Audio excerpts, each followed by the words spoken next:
I think, which is at a party. Okay. Hey, Mustard on the beat, ho, Debo, any rap nigga, he a free throw, man down, call her Amber Lambs, tell him breathe, bro, nail a nigga to the cross, he walk around like Tizo. What's up with these jabroni ass niggas trying to see Compton? The industry can hate me, fuck them all and they mama. How many options you really got? I mean, it's too many options. I'm finna pass on this body, I'm John Stockton.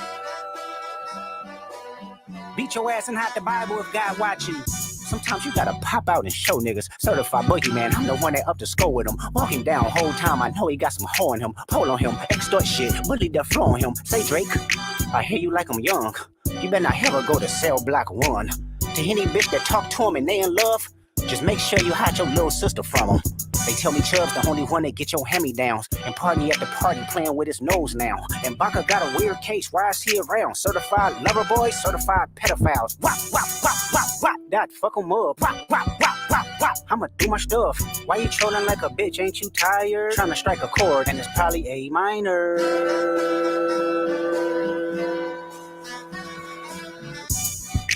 They not like us, they not like us, they not like us. They not like us, they not like us, they not like us. You think the Bay gon' let you disrespect Pop, nigga? I think that Oakland show gon' be your last stop, nigga. They cold foul, I don't know why you still pretending. What is the owl? Bird niggas and bird bitches, go.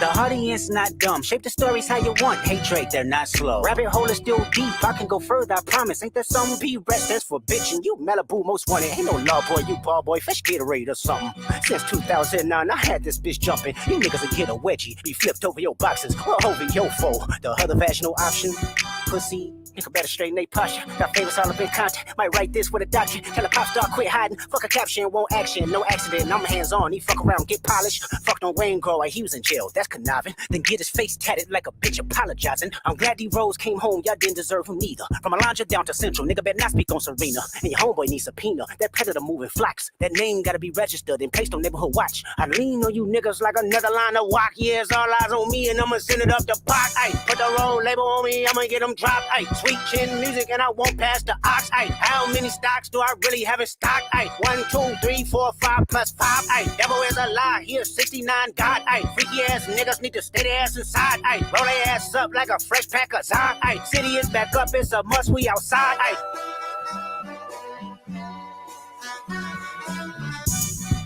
They not like us. They not like us. They not like us. They not like us. They not like us. They not like us. Once upon a time, all of us was in chains. Homie still double down, calling us some slaves. Atlanta was the mecca, building railroads and trains. Bear with me for a second, let me put y'all on game. The settlers was using town folk to make them richer. Fast forward 2024, you got the same agenda. You run to Atlanta when you need a check balance. Let me break it down for you, this the real nigga challenge. You caught Future when you didn't see the club. Hey, what, little baby, help you get your lingo up. What, 21, get your first street cred. Thug make you feel like you a slime in your head. Hey, what, Quavo said you can be from North Side. What, 2 Chainz say you good, but he lied. You run to Atlanta when you need a few dollars. No, you not a colleague, you a fucking colonizer. The family matter and the truth of the matter. It was God's plan to show y'all the liar. He a fan, he a fan, he a fan. He a fan, he a fan, he a freaky ass nigga, he a 69 God. Freaky ass nigga, he a 69 God. Hey, hey, hey, hey, run for your life. Hey, hey, hey, hey, run for your life. Freaky ass nigga, he a 69 God. Freaky ass nigga, he a 69 God. Hey, hey, hey, hey, run for your life. Hey, hey, hey, hey, run for your life. Let me hear you say OV ho. OV ho. Say OV ho. OV ho. Then step this way, step that way. Then step this way, step that way. Are you my friend? Are we locked in? Then step this way, step that way. Then step this way, step that way.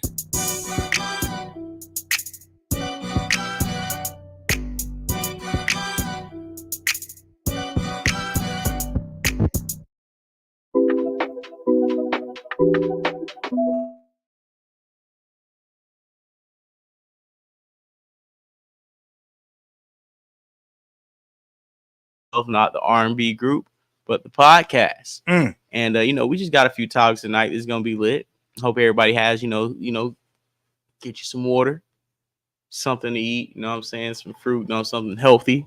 That good old Sinful to P. You know what I'm saying? Salute to Sinful to P, man. Make sure everybody needs to be where they need to be. You should be rolled up by now.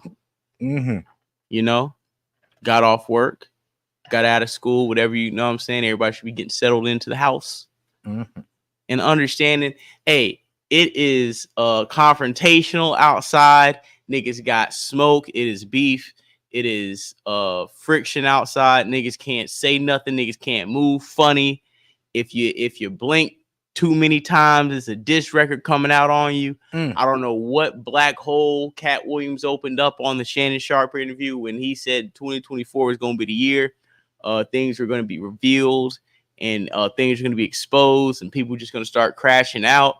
I don't know. It's like because it's like an even number numerically for like the year. It seems like a lot of odd shit's happening. Before we even get into the pod, as far as topic goes, I think me and you want to talk about the Gunna album that dropped today a little bit. The Gunna, one of my favorite rappers, right there. One of my new school favorite rappers, right? Of course, yeah. We definitely got to talk about Gunna. And before we do, let me just say salute the D Marley from Cali in the building. Marley from Cali in the building. Salute. You know what I'm saying? Courtney Love in the building. Salute. Wander 427. Salute. New Jersey. I got family in Teaneck and Hackensack, and I used to spend summers up there in New Jersey, New York. So, you know, I always got love for New York and New Jersey, especially New Jersey, because I had family like for real in New Jersey. Yeah, Hackensack, Teaneck. Yeah. Niggas know. Yeah, salute to Hackensack Shampoo. Yeah, he opened a black hole for sure. Yeah. 23 people in here. Hey, appreciate everybody who's been watching us on X. We've been getting some great numbers. If you want to watch any of the previous episodes, I have the latest one pinned up to the top of the link. It's a pinned tweet on my page, Florida Boy J. If you want to watch any of the previous episodes, we've been getting a lot of good views on there, so we're going to continue to do that. YouTube, the views are strong on there, so you know what I'm saying, go to YouTube, Twitter, either or. We appreciate everybody who's supporting the channel. And play notice to the Cash App at the bottom of the screen. $ Florida Boy J904. You know, if you want to see the show grow, you like what we doing. We've been hustling for almost 2-3 years now. Send us some money, man. Send us a couple. I'm just trying to get a 4 for 4. You know what I'm saying? I'm just trying to upgrade. I'm just trying to upgrade my fry to a large. Yeah, that's all we trying to do in life. You know what I'm saying? Nothing to it but to do it. So you know what I'm saying? You got it. At the end of the day, tray. Put something in the pot. Because at the end of the day got to end. You know what I'm saying? So we also got, can't argue with that. Just make sure the likes reflect the viewers. You know, just help a black man. I'm doing all that I can. You know, just trying to make it for the white man. Take it. You know, that's it. But right now, Gunna dropped an album. Last year he dropped an album. I think that was the most pressure any rap artist has been up under as far as response albums to things that was going on in their personal life and their career, right? A Gift and a Curse definitely was, I think, for the streets, for the ear, album of the summer, album of the year. Yes, sir. Nobody really touched that album, especially with no promotion. Nobody jumped on it. It wasn't cool to listen to Gunna and be a fan of Gunna at that point, and for him to drop in the height of that and get the warm reception it did and kind of flip his career path, I think helped him. I think him losing weight and getting in shape definitely helped him gain a new fan base and a lot of. See, I think with Gunna, before he got locked up, they used to make a lot of like fat jokes with Gunna, and it made him look as cool as he is. That trolling element, you know what I'm saying, online, kind of, I feel like held Gunna back, and for him kind of getting in great shape, like I said, it flipped from people trolling him to getting like 3 times as many people that was trolling him. You get like 3-4 times that as far as like women fan base, right? So that helped him. The things leading up to this, knowing he wasn't going to get any new features on this tape. First listen, it was a smooth, easy listen. I really enjoyed the Gunna album. Was it 101? Yeah, I don't think we're not gonna play any records. One of Sun. Yeah, we're not gonna play any records only because, you know what I'm saying, we're, I think if we were gonna do that, it would probably be like a X exclusive stream because they don't have any copyrights. But as long as we like on YouTube, you know, we want to 101. 101. Yeah, 101. Like wanna. Yeah, so first listen, like I said, one of the easiest albums just to put on and listen to, just like most of all of Gunna's projects, is like you can put it on. Say Gunna album is fire. Yeah, it's fire. I really enjoyed it. I can't wait to listen to it for the next few days. Figure out, because if you ask what my favorite song is, I don't have one yet. They all sound good. I think the song that we're listening to, the one with Clear My Rain, the $sign song with Normani, one tonight is fire. Trio was fire. What's up? What's happening? That shit's fire. Proud of them. Yeah. It's not really a bad song I've heard on. Like I said, I just only had it's a couple listens, so I haven't really found what I'm gonna go to.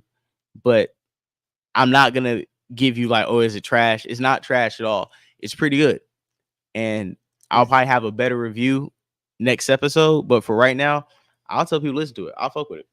It's Gunna. I feel like from what I know, group chat said Gunna, they passed the group chat said it passed the car test. My bad, J Doug. Go ahead. I never heard of a trash Gunna album to this point. I haven't rushed to hear it, but for what I hear, it sounds like some normal Gunna music. Yeah. So it did. It's smooth for the day. It's hard to judge an album off one day. These albums, especially Gunna, is based off your vibe that you in, if you dripping or whatever. So I feel like it was from what I heard so far, was a good effort. Now, first week predictions for the boy Jay. Go. My first week predictions, I said Gunna's gonna do. His floor is around 90,000. I think that's like the worst case scenario. His ceiling, I see Gunna doing about 120, 150. I'm gonna jump out the window and say Gunna might just do 50,000, bro. Huh? He didn't have no singles. See, singles is that 50,000. That's 50,000. I thought you were gonna jump out the window the other way. No, I think he's gonna do 50,000. 50,000 still would be good. I don't see him going into the hundreds. I do see him going maybe max 70. Trevor Jackson said a 125, $125. What did I said a $125 to 150. Yeah, you know. What did Future do his first week? Him and we can find. I think it did 2 something. Oh, 2 something. Even with the Gunna album, to be honest, I can see about 125. I can see about 125. 125, that's a success. That is like that's a hot album. Yeah, and then think about it. His last album, Gift and the Curse, didn't have any single off it. Fuck You Mean was the streets picked that. TikTok picked that. He had Bread and Butter too, though. So Bread and Butter was kind of like a record off. I mean, he did drop a record off this, but nobody listened to it like Bread and Butter. It didn't go viral like Bread and Butter. He dropped Proud of Them, which I feel like was a good effort. He didn't put Bachelor on this album, did he? I'm about to look and see. Damn, that's crazy. Bread and Butter was at 18 million in 10 months, and Proud of Them is at 7.7 million. Yeah, Future did 200. Yeah, Future did 251. Salute to Trevor Jackson in the chat. Fuck You Mean did. Let me see what Fuck You Mean did. 24 million on YouTube.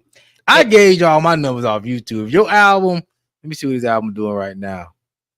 47. He might do 100K. Your album got to be your first day out. The most of your tracks on your album got to be doing over 100,000. Do you think hip hop? I think personally it might be temporary, but it's going to be a few people who this did change the consciousness of hip hop.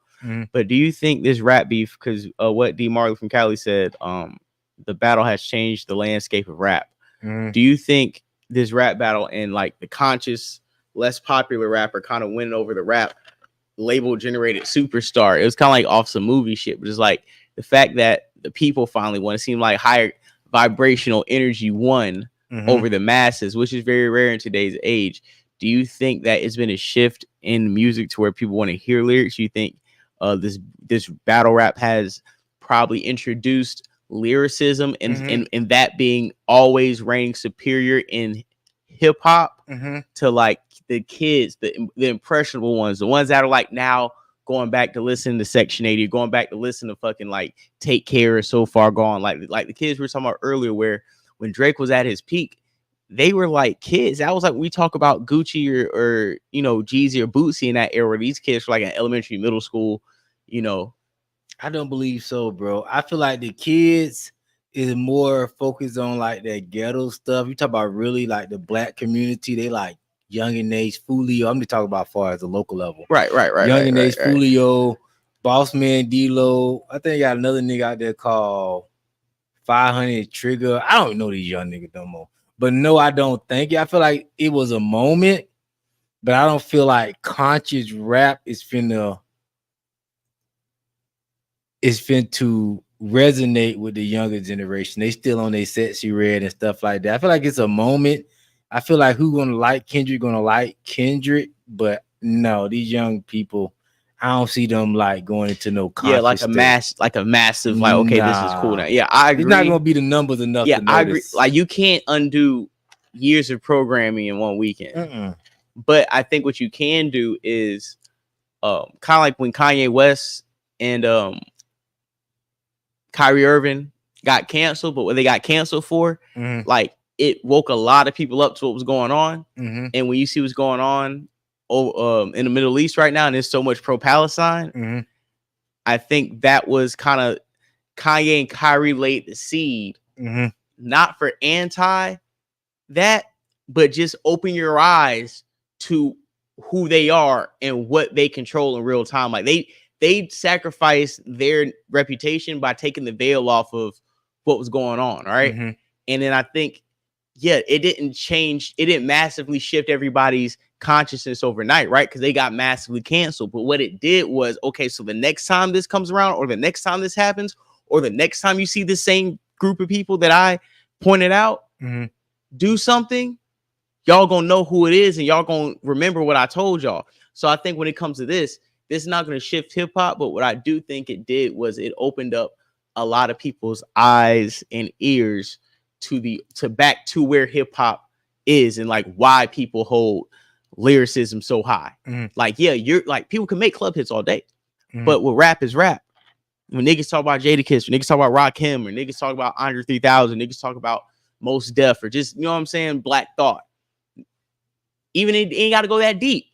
But when people talk about lyrics and people, and you know, I think it's going to be some kids who turn into, I won't call them the new generation backpackers, but I think it is going to be a lot of impressionable people that are going to give more patience and more of a listen to lyrics versus just trying to find what's hot as far as the hot song.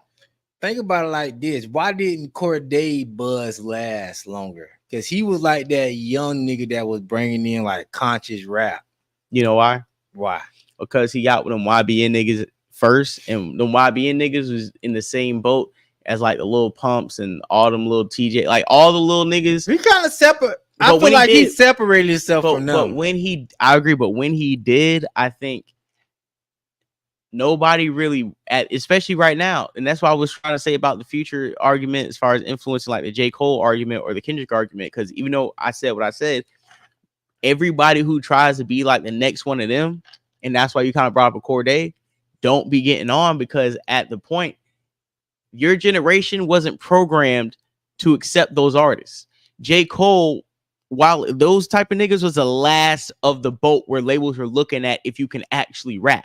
So that's why J. Cole is held on so closely. That's why Kendrick held so close, because after they came, nobody else was marketed to be like, when by the time the Travis Scotts, the time is the Kodaks, the 21 Savages, not saying they can't rap, but there were, every generation had like one or two backpackers in the next class.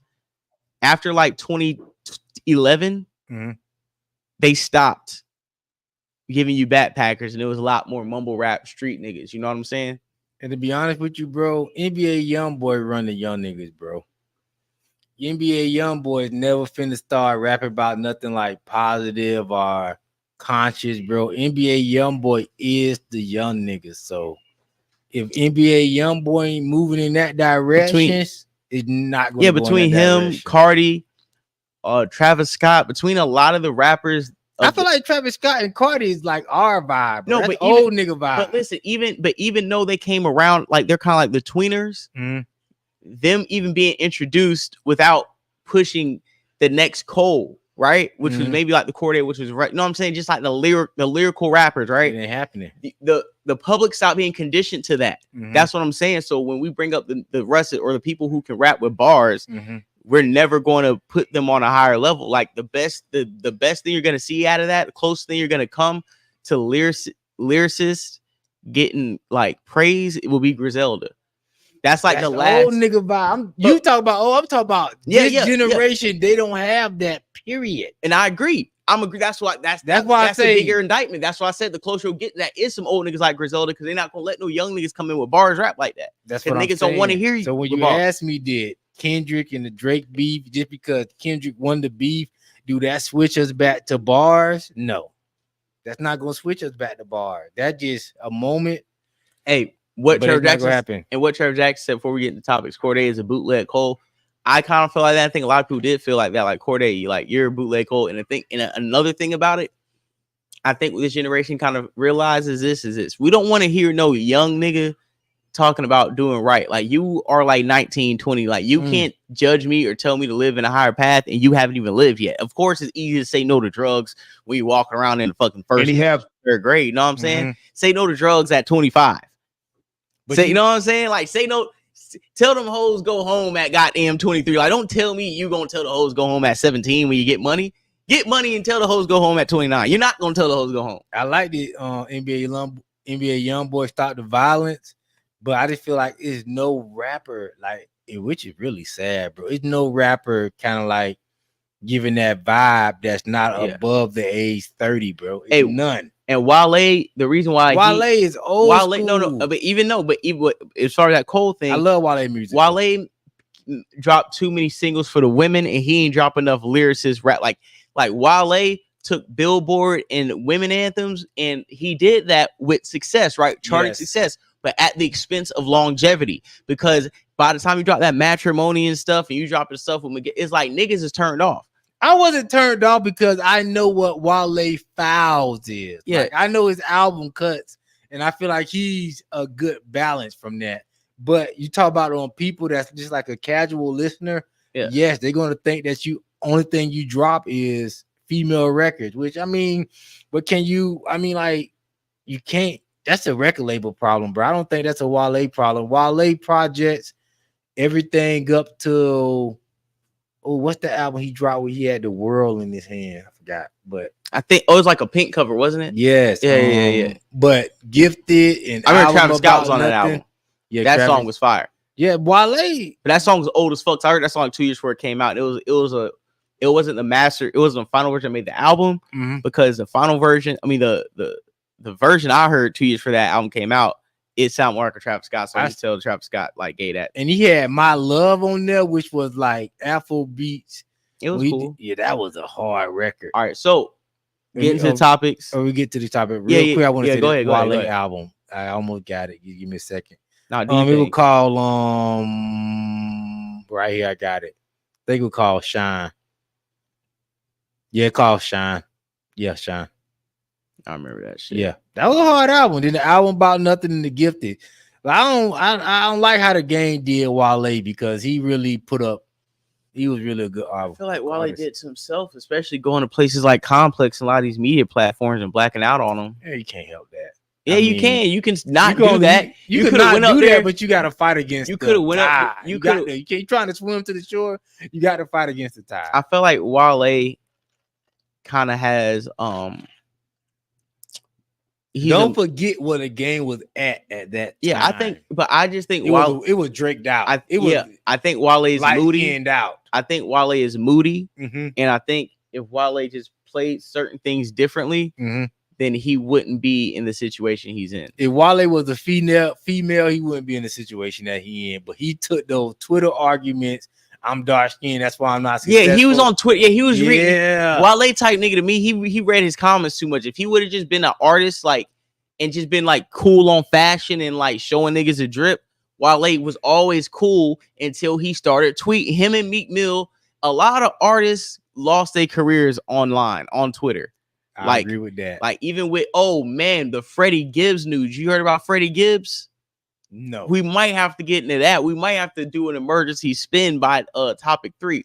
Freddie Gibbs. Okay, remember him and his first baby mom? You know, the bald head porn star. That's his first baby mom? Not his first, but the one the viral one. You know what I'm saying? With the first, Spready Gibbs, when he was on camera, spread his ass cheeks open I on have camera. No knowledge on that. Yeah. And she fucking leaked all that shit. That's why niggas call him Spready Gibbs. You know what I'm saying? I didn't Freddie know Gibbs, niggas selling ribs. I give Freddie Gibbs his props because he ripped it on goddamn.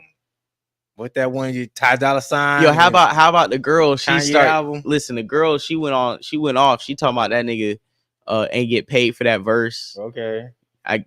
And like she talking about he one of them on the Kanye album. Yeah. She said he one of them cheesecake niggas. You know, be behind the scenes. You know, I don't believe women. Popping I don't ass. believe she. Nah, but listen, that was bro, a hard verse. But listen, this is what I'm saying. I'm not. And then he released some text messages of her like dropping paragraphs saying how she I don't know.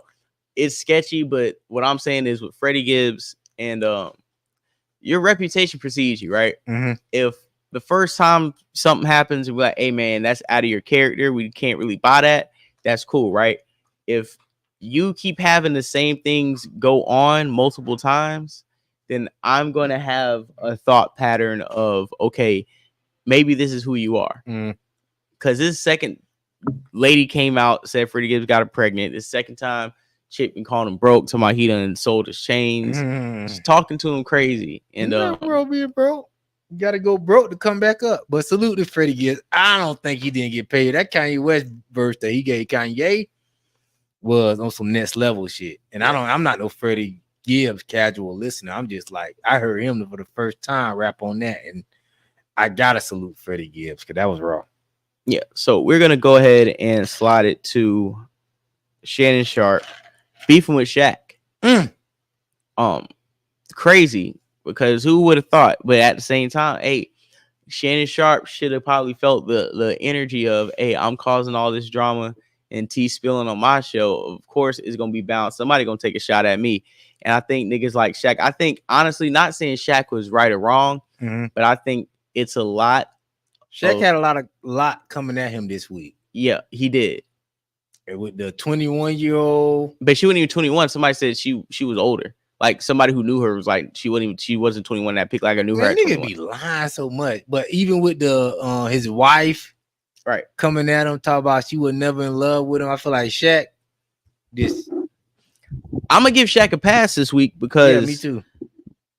You know, come on, bro. Like there's only so much a man. Yeah, come on, bro. Everybody be having some fucked up weeks. Yeah, but Shannon Sharpe to me, but I will say this too with SHAQ and Shannon Sharpe. I think a lot of people in black media, especially a lot of black athletes or former athletes in media, but black media as a whole, I think a lot of them have been envious of Shannon Sharpe's rise, especially this year, because it seems like not only him, but you know, it seems like Joe Budden hasn't really gave him no smoke, but Joe Budden has had some things to say about what's been going on his platform. I've heard a lot of dry hate around Shannon Sharpe. And when I say dry hate, you know when a nigga really up, so nigga Shannon really can't talk shit. No, I'm not. But after the Cat Williams shit, that was just a moment.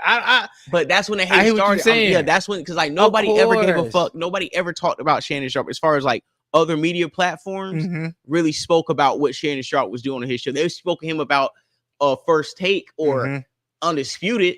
But nobody was talking about what was going on Club Shay Shay. Now, every time he's trending is because of what he's saying on his own independent platforms. And that's why everybody has to talk about. It's no more, poor Shane who got staying behind him because the white man Skip Bayless is kicking his back end. And Stephen A, the black guy on the other channel, got to shave him. Yeah. That's when now he up, everybody changes his tune. Everybody want to critique how his interview style is. He ain't got the range to talk to Amanda Seals. He let Cat Williams say whatever he wanted to say. When it's like, bro, you love Shannon Sharpe for who he is. You can't try to critique it, especially if he's giving you so much quality content to eat off of, regardless of how you view his interview style. I feel like he did his thing doing Amanda Sears. I feel like he do his thing often. And you know me, I was the biggest critique against Shannon Sharpe, especially when he went on his run. But I respect Shannon Sharpe. A lot of people just You know what I mean? Yeah, I'm always gonna get. I don't feel like me. Shaq is not. I don't feel like. I know a lot of people like, yo, you can hate from any angle, but I don't feel like Shaq hating on Shannon Sharpe. Nah. I feel like, and I feel like Shaq ain't got no reason to hate on Shannon and even Sharpe. before we read it, I appreciate before we play it, I just appreciate what Shaq said. But let's go ahead and play because I don't want to get too far into what happened. But 67 people in here in total from all. You know what I'm saying? Like button. Subscribe, and also on Twitter. I put the link in the description section. So that link that you see that says StreamYard, you can click on that if you have some commentary. We don't know where you admit this. Please show your face if you come on. We don't have to put you on with your face, but show your face. And also on YouTube, we'll put the link in the comment section, and you can tap into the conversation that way. So here we go. But Shaq see these guys winning these MVPs and a little envious because, and I don't care. Look, I understand that Shaq got 4 titles and he has 3 Finals MVPs, but Shaq know deep down we should be having a discussion for GOAT. Shaq name is never brought up in the discussion. Now we bring his name up with big mans, with Will, Russell, and Kareem, and rightfully so. But we're never going to see another guy Shaq's size with his athleticism that was as dominant as him. Yeah. And he robbed himself because he didn't take it serious enough. Did he take it serious? Not nearly as serious as he should have. Shaq should have 5 MVPs. Shaq should have 7 titles. And I think he sees a guy like Nikola Jokic. Might not ever admit this. I didn't hear that clip before, bro. I agree with that. That sounds like something Kobe will say. I agree with that. But guess what? Kobe can say it, not no Shannon Sharpe. I agree with that too. But based on what Kobe said, that lines right up. I do feel like Shaq, and it's normal, bro. When you win at a high level, you accomplish that, it's done. It's accomplished. You know what I mean? You may not have that same drive. Like, I feel like he had that drive when he first went to Miami with D Wade. I feel like Shaq could have really pulled something out of himself, but he won how many times with the Lakers? 2 or 3 times? He won 3 straight championships. Come on, bro. It's like, yo, how many times you want a nigga to be a champion? And he was the last person did it. Like, there's never been another 3-peat since Shaq and Kobe. Bro, what else I got to prove to niggas? I understand that perspective. I understand what Shannon Sharpe saying, like, yo, stay working hard, stay humble, stay dedicated, and max out your ability. But it's like, yo, sometimes it's like, yo, I got 3 rings. What else you want a nigga to do? Yeah, on top of the fact that, like, just keeping it real, man. Shannon Sharpe gave him his props, and I think Shannon Sharpe is used to being able to speak about athletes the way he wants because he's such a decorated athlete. He's a 3-time Super Bowl champ with 2 different teams, Hall of Famer. One of his statistical, like when he retired, was like top 3 all time in every tight end statistic. You know what I'm saying? Like when he left the game, you really can't, especially in the NFL. Only at this point, it's like, yo, only really the greatest of the greats can actually pull rank on Shane. Like, you're gonna have to be a Shaq, somebody who's been more successful in sports and in entertainment and media. You know what I'm saying? Somebody be like, listen, dog, I know you popping now, but like, there's no bigger brand than Shaq. No, not at sports. And you shut your ass up because you big to them other niggas you be talking around. I'm a foot taller than you. Like, Shannon Sharpe is 6'2", big as hell. Shaq is 7'1". But how many rings Shaq got? 4? Yeah. Bro, it's like, bro, what else do you want from a nigga, Shannon? But like he did his thing. And then at the same time, it is like a compliment to Shaq's skill, but it's like an insult because, like, listen, I can say that, Kobe can say that. Yeah, Kobe can say that. Kobe can say that. Yeah, but Shannon Sharpe, he could say it, but it's like, what else do you want out of Shaq? Like 4 rings. Mike only got what, 6? Yeah. I'm a sinner.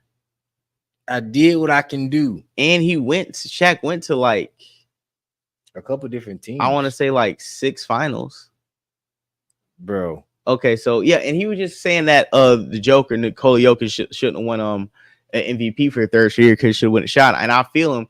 And that's why what Shannon Sharpe said to me was a little bit out of bounds, because it's like you trying to say Shannon Sharpe is jealous or something because he didn't win it. Or you trying to say Shaq is jealous because he didn't win MVP 3 times or this and that, or he always brings up Steve Nash when he should have won in 05. Like, yeah, Shaq could have won it in 05, but at the same time, Steve Nash should have won it in 2005. If you want to keep it real, it's not about points per game. Shaq went to a team that was a 4th seed. Yeah. Right. And when you got traded over there, Dwayne Wade was there. And that was so that wasn't you. You're not the most valuable player on that team. That wasn't Steve Nash prime. Steve Nash prime was when Shaq was on the Lakers. And they used to blow them out every time. Nah, what's crazy about it is Steve Nash, yeah, he was young, but he really hit his prime with the Sun, because Steve Nash was just looked at it as just another all-star guard, right? Mm-hmm. When he was at the Mavericks, even when he had Dirk, which looked like he had a more talented team on the Mavericks, right? Mm-hmm. 04-05, he went to the Spurs, not Spurs, but the Suns. The Suns was like a bottom feeder, fringe, 8th seed, 10th seed, never miss the playoff ass team. He went there and they shot up to the number 1 record, won the most games, the number 1 offense for like the next 4 years, because he just was able to, him and D'Antoni, they elevate the offense. So even when Shaq says that year he should have won MVP, I still say fuck no. So should Shaq have more than one? Yeah, we can argue that, but the years his best years, it was always like, even 2001, Allen Iverson should have won it over you, bro. Like, you had Kobe.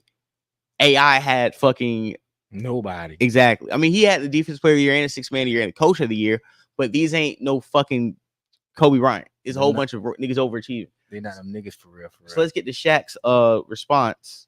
Mm-hmm. Shaq had a few responses to this. He even dropped the diss record we gonna play.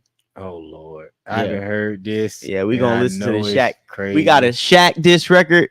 We got a Suki Hana diss record she dropped on JT. Made JT put her page on I private. Can't wait to get to that. Hey, and you heard about the teacher who was going viral on TikTok for having girls braid his. Bro, you talking about that today? You want to? I can, bro, because I was like, let's get. I would talk about that. Let's get something. Okay, well, so after this one, I'm gonna send you the links to that one. Okay, send the links to that one, cause bro, I got a ranch. J Doug, I got a ranch in the bullshit, especially for black women. Don't come at the bullshit. Here we go. When it comes to Shaq, Shaq hates every big man. If you haven't noticed, he does. He doesn't like the big man, rightfully so, because that's his position. He is, in his mind, he is the apex predator. No matter what no one says, we don't care. He don't care what you say. He don't care. You can throw all the championships and all that. If we lace him up, and we had to, in our prime, had to play against each other in our prime, he thinks he's the apex predator. Those awards hurt him. They irritate the hell out of him. Yes, it's the MVPs, Gil. It's the MVPs because we only have one. They didn't think that I would win, but I won. Oh, you think you can say something about the teams and you ain't gonna say something back? I got in. You gotta have G14 classification. I'm the best in the world. I'm number one. I'm the best in the world. I'm number one. I'm the best in the world. Number. Oh no, Shannon Sharpe, man, you're way beneath me. Your whole demeanor is faker than new rapper Beefy. You're soft before you get fly, you rather tweet me. I was in 3 different cars when you was in 3 feet. All I see is dollar signs, they come in 3D. Make it hot, ain't no way around my degree. You are not in my spot, you are like a peewee. Shula got them calling me Rocky the way I reread. I get to the green bag, I don't mean a lawnmower. Jet flying, foreign driving, Best Buy and Donpora. I'm You wanna run that back? That was it. That's all it was. All right, man. Listen, that was a 2-pack of ass. I'm gonna read Yada Bear's comment. I totally agree with Shaq. This was Joker's worst year statistically to win MVPs. SGA scoring champ plus number 1 overall seed. Shit, they might get swept by the Wolves. Yeah, no, I agree. I really agree. And I personally, I had Anthony Edwards. I wanted him to win before the playoffs start. To me, Anthony Edwards was the guy that I thought was like the MVP, the best player in the game. We still on Twitter? Yeah. You sure? Okay, yeah, I see it. I see it. Never mind. But yeah, I just think SGA, yeah, he really to me wasn't MVP, but I just thought Anthony Edwards was just a little bit better. But to me, either or, it doesn't really matter. And real quick, do you like those Anthony Edwards shoes though? Yeah, I think they're dope. I wouldn't wear them like for real, but I think they're cool. I think they're cool. They like some fake Yeezys. Yeah, hey, well, the SHAQ comment, be honest, yo, SHAQ's diss, that shit was ass. I'm gonna be honest, shit was fucking, shit was trash. I respect SHAQ for going at him, and he had a whole comment. I don't know if you want to read it, but yeah, I heard he wrote a whole paragraph. I can pull it up. Yeah, and personally, man, I think it might be even in one of the links. And to be honest, man, like that shit was some. He called Shannon Sharpe out. Like Shannon Sharpe be on that Twitter shit. I mean, not Twitter, but Shannon Sharpe be on on YouTube, getting people to spill tea. Real messy platform. But it's cool. I want even matter of fact, let me stop. It's not even a messy platform. It's a platform to let people come air their shit out, which I think is dope. To be honest, I think it's really dope because people do need a safe space to crash out. But that energy is always going to reflect and it's going to come back to you. You know what I'm saying? Like you doing that, somebody going to look at you. Like I think niggas like SHAQ couldn't wait to like spin the block on that nigga and kind of say what he had to do. And even the point where he said something like, "Oh, I know what you had to do to get that deal." Like, what does that mean? And that's one thing I don't appreciate is when niggas always say, "Oh, you had to do some backdoor." You know what I'm saying? Oh, they love that. Like some weird stuff to get signed. They love and it's like, bro, stop trying to allude to it because if you want to tell on him, why don't you tell on all the other niggas you cool with that had to do the same thing? Like, don't just try to say Shannon Sharpe had to do something weird behind closed doors because you mad at him. You know what I'm saying? If you know that's protocol everywhere else. Am I wrong? Am I wrong by saying that? No, you're not wrong. But that SHAQ paragraph link was something different. Yeah, it's all good. We ain't got to. I think people. But I know he said that he made more money than Shannon Sharpe in that paragraph. That's like told him he made more money. Yeah, told him he's more successful. He, you know what I'm saying? He really, said what he had to say and then dropped this track. Salute. I think it was dope, but at the same time, I got to be honest. I just think you just got verbal with him. And I'm kind of getting tired of niggas this week thinking that like they got a diss record. Like, don't hop on because you seen the rap battle. Like, niggas got to relax on these diss records, bro. Like, y'all ain't Kendrick, y'all ain't Drake, bro. Like, y'all got to, like, the Suki Hana diss was way better than that. Did you have Suki Hana in the what's face? Yeah, I definitely got that shit. But I'm gonna bring up this teacher. Matter of fact, hey, it's the link right here. I'm gonna send it to you right now. Right. With the teacher. Because this is what we gotta talk about too. They got a fucking weird ass teacher. And I'm gonna call him weird. This nigga is on TikTok. Weird. Black teacher, black male teacher. Black. You know a nigga gonna be out of pocket doing something like this. I just sent you the link right there. So we got this video on TikTok that went viral of this black man who is a teacher and he has like, say he has hair like mine, right? Not as long, but say he just has like dreads or twists. He has groups of his students, female students, and like they're like in their 20 years, like teeny bopper. You know what I'm saying? Like you're not like a teenager. They're middle school. Okay, put it on the full screen. Yeah, and it went viral earlier this week, and by now he got fired. He got fired? Yeah. I don't agree with that, but I hear you. I'm gonna tell you why. We're gonna play the video, but I don't agree with that. People saying this was inappropriate, and other people saying this was completely fine. There was nothing wrong with what I was doing, and people were just making it weird. So of course I had to bring this issue to the big stage. I would like to represent myself in this case, Your Honor, if I may. You turn up one for a little context. That's the loudest it goes. After school. Let me see. I'll check. I would have taken it out the night before. That's the loudest it goes. I think they can hear coming in to shoot a promotional video. Just coming through your laptop, should hear whatever sound fully. So I had to be presentable, so I didn't take my hair out. I didn't have the time to do it all myself because it would have taken me forever. So naturally, I asked about 4 or 5 of my over 100 best friends to assist me in taking my hair out, and they all agreed. Number 2, this was at the end of class. This week we were doing STEM fair presentations.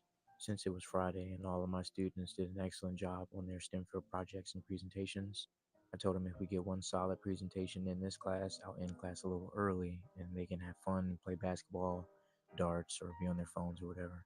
And during that, a couple of these were students from my class, but others were students from other classes. I wrote all of them a pass at the beginning of the class period, requesting their assistance 10 minutes before dismissal. I told the teachers only send them if all of their work was completed and they had good behavior. They all met the criteria, so 10 minutes before dismissal, they showed up for their job. My next point I like to make is if I was a female teacher, those people wouldn't be in the comments saying, oh, this is... Because me personally, I don't think there's anything weird about this. Little boy Jay, that's why I have to stop it right there. We've seen enough. He said the magic word. When these black women, they be in the class showing off their outfits and their booty before class, we don't have no problem with that. When we black women be in the class, have the whole class singing Sexy Red, we don't have no problem with that. When we got Chuki Hana coming through the school smelling like, we have Sexy Red coming to the school smelling like weed, we don't got no problem with that. But soon as the black men do something, it's time to hold somebody accountable. Why we don't never hold these black women accountable? They were just taking out hair. He said they had their work done. They were doing their thing. But when it's the black women, no consequences. And these white women is the one that's sleeping with all the underage kids. They be getting they fuck on for months before we even bring it to the forefront. I don't agree with that. I just don't like that every time it's a black man, it's time to hold somebody accountable. Okay, so this is what I'm gonna say about it, right? Number one, but it's definitely wrong. Yeah, okay. So you think so it's wrong, right? It's wrong. Okay. School is for learning. But what you're saying is why is there an uproar? Yes, because when it's a black woman, they be like, yo, I'm gonna tell you no why. Problem. Mind your business. They still learning. They could rap Sexy Red. I'm gonna tell you why. Okay, when it comes to Sexy Red, teacher babe. But listen, when it comes to these Sexy Reds and some of these fine ass teachers that be in the classroom, all that stuff, we do have a problem with it. It's just no consequences. No, but it and I understand what you're saying, but this is my point. If I got a phone call that like my niece was like, if my niece in that video, I'm whooping that nigga's ass. Oh man, why? Cause what type of hoe ass shit is you doing in the classroom, you bitch ass nigga? Like, you ain't got no hoes at home, my nigga. You ain't got no bitches, my nigga. You ain't got no girlfriend. You can't go home and get your hair taken out. You just have to get taken out. You are you're a creep. I'm glad you are a there. PDF file. I would go with creep. You are a creepy man. No, but I wouldn't go with a PDF. No. You know why? You know why you gotta really have a thick line between certain things? Because if you do anything that's on the line, to me, you gotta get stamped with shit like that. Because we have to stop you before things like that happen. Because like on some real, bro. How is that on the line though? No, that's on the line because, bro, you are a teacher that looks like you're in your 20s, right? You got tattoos. Come on, bro. And then these ain't it's not like you're like teaching like any age girl that's underage shouldn't be that close to you to where they're touching your hair and they got their hands going through your hair. At no point. Unless you're going to a hairstylist and a hairstylist like my daughter is an apprenticeship. She know how to do hair like me. She taking all my clients with me. That's the only time that should be acceptable. Anything outside of that, let alone my teacher, the young, cool black teacher with the tattoos. We know how that dynamic looks in the classroom. And then these little girls, I get to touch my teacher's hair. So you know what I'm trying to say, bro? All them crowd around, take out your hair. Trying to say. That is creepy. That is creepo, weirdo behavior. And he should have got fired. And he shouldn't really be around any kids. Because if you're supposed to be, when you got your free time, why aren't you telling them boys how to change a tire? Why aren't you teaching tactical? Why aren't you telling them boys how to change a light bulb, how to fix a leak? Why aren't you teaching them young men anything? Why are you let the girls take out my hair? Nigga, it's wrong. We ain't stupid. I'm not I ain't saying you disagreeing. I agree with you. I'm speaking at the guy. I'm just saying why we don't have this same smoke when these women up in the schools doing whatever they want to do. These women get to do whatever they want to do to these children. But I don't think this is I don't want to take the conversation off of what we just seen though. I'm not taking off what we just seen. I'm just asking why this is wrong. But a lot of stuff we've been complaining about for years is wrong too. But we see no results. You remember that teacher that was in the classroom singing Sesame or whatever she was doing? She got back online, started talking sassy. Or the mirror teacher got fired for trying to be a rapper. Like, that's the problem, bro. A lot of these teachers, bro, really shouldn't be teaching because it's like, are y'all trying to be teachers or are y'all just really coming in the game? And this nigga look about 30. Yeah, man. Like, that nigga look around our age, bro. Like, you know what you doing, my nigga. Like, that's my homeboy. We not homeboys no more, bro. Because you got these girls taking your hair out. It's just taking hair out. There's nothing wrong Why with can't you do that yourself? Black little girl doing hair. No, bro. No, ain't no black little girls doing hair. But this is the thing. You saying, in your opinion, they're being affected in a sexual way by doing something to this just guy. Like he said, no, it's just the fact these girls are impressionable, dog. Like, that's dog. The same thing I say. Why we give a women slight when they come to school and they booty poking, they looking good as hell. They look like they going to a club. We don't care about the little boys. You know why? We care about the little girls. You know why? Because to a certain extent, you can't help the way you're shaped and what you think you have a passion calling for. You can't. You can't, bro. If you want to be a teacher, but you built like a brick out and you fine as fuck, but you have the passion and the gift to teach kids, then you can't help that. Let me if you want to hide, you can. But no, right. If you want to look attractive, you could wear. I've seen on movies. You could wear the most covering up stuff. You seen them. It's not an ounce of skin shown, but you can still see the figure through the clothes. But it's the difference between you just letting that figure hang loose. Now, if you wear a long skirt and you covering that figure up, it's only so much you're gonna see as a young man. But if you come to school, you got tights on, you got a goddamn sundress on. Nah, bro. You got a what they call maxi dresses or whatever they call. Guess what? Come on, bro. I think, and everybody in chat probably agree. I'd rather my son have a teacher who's coming in dressed or with a figure to where my son is sitting in the classroom sweating all day than a nigga having my daughter physically touch him in his hair. Like, there's one thing from a boy to look at you like, damn, I've had fine teachers like, damn. You had a fine teacher. But you know damn well. You were paying extra attention, weren't you? But I know this. I know I ain't put one damn finger on her or touch her inappropriately, right? Because young boy, like it's called restraint. It's like, listen, have a crush on a teacher. You can't help that. It is what it is. But knowing, okay, I can't touch this adult and this adult can't, there's a barrier.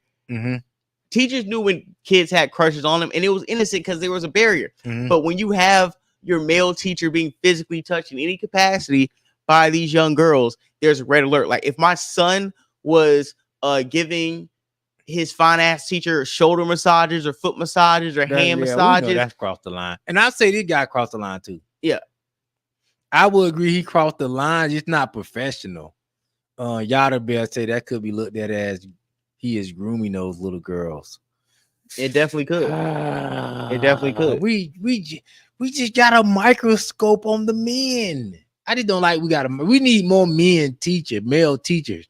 What he was doing was wrong. I don't know what he was thinking, and even posting that. He shouldn't be that close. And you on TikTok. First of all, I question the majority of niggas on TikTok anyways. Like, when niggas it's like if you really been on TikTok, if you got a girlfriend be on TikTok and you see type of niggas on TikTok, like, you really don't want to be associated. Ain't no real niggas on TikTok. That's what I keep trying to say. Real I be like, bro, stop at Instagram. Dog, that's what I keep saying. I'm like, bro, it's something about me, bro. I cannot be on TikTok, bro. Fuck the money, fuck that shit. It's like every nigga you see on TikTok, something they weird or they sweet. There's something about them niggas that they just be on a different type of time. They be all in the camera.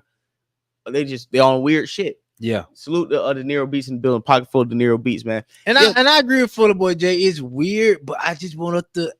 I don't get it why we just let these women slide. They do so. They not follow, but I see on Instagram and they doing the same thing. Be twirling around, showing their butt and all this stuff. And I know as a little kid how it felt. You like, yo, you could barely focus looking at that fat ass.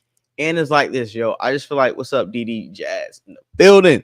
I also think that, like, as a black male teacher, because we don't have that many, especially you look young and you look cool enough for the young men to probably listen to you. Mm-hmm. You know what I'm saying? You should be really spending your time trying to teach them right from wrong and trying to mentor them. Like, you should be in the schools and mentor them. You shouldn't be in the schools in your free time and the kids' free time. The girls, they done for work. And it's like this. Your incentive for the girls finish work is, oh, I finish my work first, get to play in my hair. Nigga, hey, man, if I was one of the fathers, I'll beat that nigga ass. Why don't you encourage, the first young nigga to finish his work first, get $5 in a real nigga session? And we putting you up on game over here. All the young men gonna get this shit done. I'm gonna teach y'all how to, you know what I'm saying? Like, just, you know what I'm saying? Stuff you gonna need. I'm gonna teach you how to tie a tie. Up top, you 100% right. Yeah, teach you how to change your own oil, nigga. Yeah. The fuck? Come on, bro. It did look crazy. It is crazy. But that's all I'm saying. Like, yo, I seen a lot of people trying to hold this man accountable. But when it's the women, we don't hold them accountable. That's the only thing I'm saying. Wrong is wrong. I agree. And I'm let's hold everybody accountable. That's being a bad influence to these children. I'm 10 toes with you on that point. Yeah, that's what I say. I agree with you. You right. It's too many, because even when women do when women grape underage boys, they don't even say that in the title. They say, oh, had a sexual relationship with one of her students. It's like, no, that wasn't. White women running crazy. But it's like, even the way they title it is just crazy. Yeah. Where it's like, dog, why are we getting a pass for that? But okay, so once we talk about that, we have another diss record. You said majority of men are pimp. That's something a pimp world have these hoes to do. All right. You talk about majority of men are pimps. I must have slow you down. Yeah, that's crazy. I don't know any majority of men is not no pimp. Yeah, I don't. They could be some pimps. I've only ran across a few pimps in my life. Exactly. Y'all better slow that down. Yeah, this ain't pimping ain't easy. Yeah. This ain't the 70s or 80s, yo. And like, a pimp ain't finna be up in no school. And once they retitle the definition of pimping to the S trafficking, niggas ain't on that no more. Niggas ain't no pimp. You gonna have to be on some high level pimp. You gotta be on that Epstein type. What they try to say, Drake, you got to have. That's why that Drake line so egregious. Everybody's like, bro, you said, oh, I'm too rich. That's like, no, only the rich niggas is getting off of that. Nigga, like, you really implicating yourself even more. So I'm too rich to. You misusing that title of a pimp. Yeah, nah. You can say majority of men are creeps. That's I don't want to even put that out there. Like, that's a stretch. Nah, majority. Hey, you heard? Hey, I thought about like, nah, dog. Niggas is definitely creepy, bro. I mean, most of the niggas will take advantage. I would say that. Yeah, man. Yeah, so I didn't. And personally, before we get on this next topic, what we got next? The Sukihana bullshit. I would like to go to Sukihana. Yeah, that's pretty funny. Yeah, that's. Nah. Let's out of game or whatever. Yeah, let's do the game. Let's do the game across. All right. Yeah, let's just go down to where we're gonna do it, because I want to give these people a little bit of relevant. Because that Sukihana bullshit, that's like a C topic.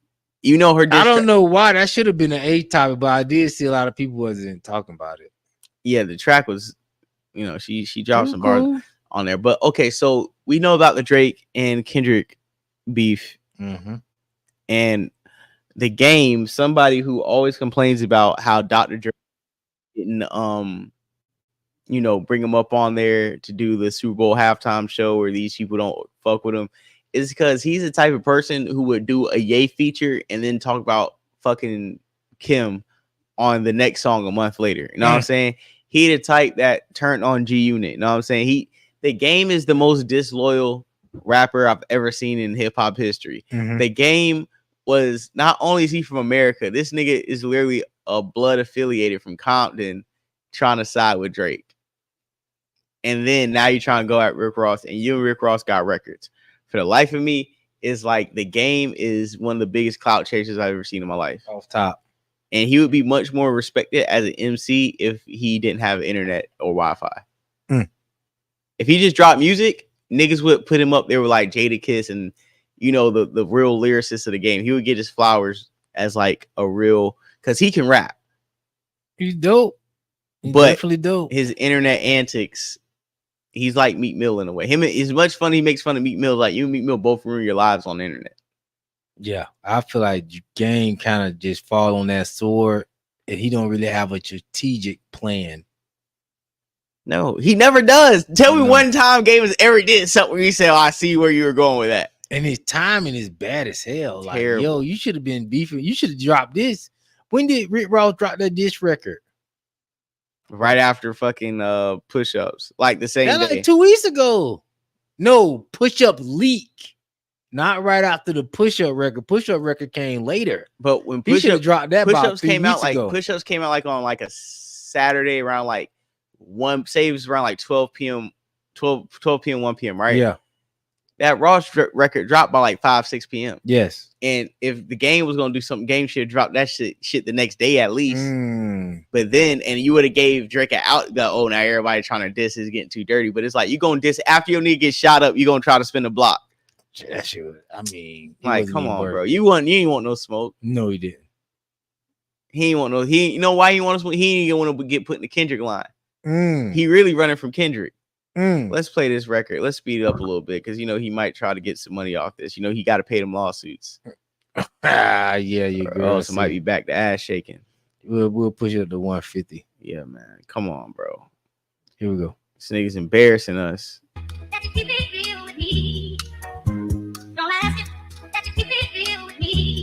I like this sample. It sounds like a Ye sample. Cut open his stomach and stuff bricks in. Put his body on a scale like it's fishing. I can see a bitch in him. $20 million home renovation just to slit your wrists in. Suicide is a suicide. Rip apart the Nightcap. I know the truth's inside. You 12 lemon pepper wings from a heart attack. Academics get this nigga Olympic starter pack. Casa not hit the room, turn that stream on. Ags button spot his brief encounter with King Kong. This ain't the Kendrick beef. My Drake sing song. Shots ring out. Your neighbor better have his ring on. Blocks ring out. Doors open like a swing on. Pop lean out. Machiavelli with the ring on. Opposites out. They on the same shit that we on. Hospital wheelchair. Hair wrap. Sling on. Take back pump. For the trauma you tried to bring on. Make back trunks. Take the shit that we eat our wings on. My K-Dot shit. I don't have to turn the beam on. It's that time of the month. This pussy something to bleed on. Your baby mama told me that you like to get beat on. You a CEO, that's the last time you had keys on. And we know you treat gunplay like he a peon. And he know some shit that ain't cool for him to speak on. My PO said this ain't the record that we agreed on. And cut it off like the ankle monitor for the beep on. My niggas will learn French just to get their scheme on. In Cali with Calicos, don't need Cali to get a scream on. We the rest. Free the guys, I got free the West. I'm muy loco, I don't need a vest. I'm watching Scarface and cleaning text. Shots gonna be direct. Have you been through Cedar yet? When cars pull up, we do explosives and heated checks. The lights flicker, dogs barking, niggas sleeping less. Under palm trees, we got them choppers that'll eat your flesh. The real Rick Ross know every bird got a little nest. You stole your name, I pulled your fat facts. You looked that big and stole the staff facts. I smell pussy, that odor fat. You ain't sold no birds, you trolled the owl. Draco flick, it's like the light on the Carter 4. Bad kid, good city, I studied the art of war. Run into that hand-me-down mansion and lock up all the doors. Stop with all that raving, nigga, you not from Baltimore. I don't wanna hear about no fish tanks and marble floors. No spiral steps, no swimming pools. All right, man, turn this shit off, man. Turn this shit off. No umbrellas in the car doors. I'm sorry. Okay, cool. Nice raps, right? Dope. But niggas, nobody want to hear that shit. This some. What was the? I haven't heard one. Know what he said? Fuck Rick Ross, huh? Yeah, this Rick Ross diss track, and then just proceed to rap about nothing, and then through that's the same thing I was two Rick Ross disses in 4 minutes.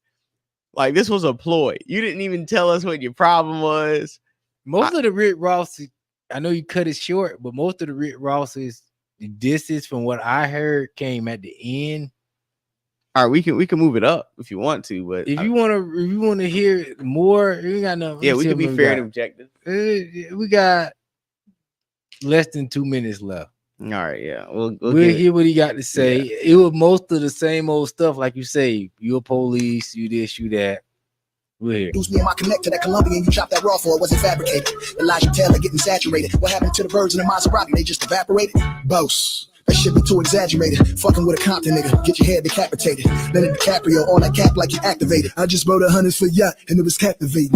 Congratulations, what an imagination. From CO to drug kingpin, now this nigga acting Haitian. The stories these niggas tell. He gon' tell us he got a key for every nigga he locked in a cell. He gon' tell us he just bought another crib, he living well, but he won't tell us about his health condition. He sick as hell, he popping pills. They starting to fuck with his brain, seizures off the lean. Balenciaga shorts got shit stains, he not a mastermind. He got him, line after line, laid back in the Maybach, making up shit just to pass the time. He think he Big Meech. Free Larry Hoover, Miami a big beach. Now watch how I maneuver. I don't tippy toe. I know plenty of those that pull up in semi-trucks, hop out and let a semi go, so let me know. I let them boys in them drop Chevys go. It's humid in the 305, but they pushing heavy snow. Compton Grand Reaper, I make you reap with the devil, so walking through live with the same eyes niggas had in belly though. This ain't the new Death Row, this the old Harry O. Game is one of them niggas, Blue Da Vinci, Meech and Terry no, so my advice is let it go. Oh, I almost forgot, fuck that lead. It's West Side, we let the Henny flow. So when that muzzle smoke and that thing hot, even when the camera out of focus, just know the beam not. Run up on you clean shots, look down on you, flash on like an iPhone, take to the ceiling with the screen lock. This nigga drug women, that's how your team rock. And all that money you rap about gonna get you a mean plot. But in the meantime, I'ma let your fake fiends cop, and I know you doing your thing, but this is where the wings stop. I mean, that last verse was cold.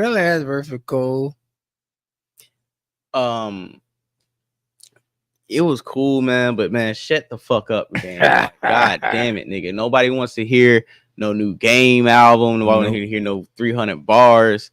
My nigga, damn. I still don't get your issue with Rick Ross. Like, you're saying shit we already knew. You look for a soft target.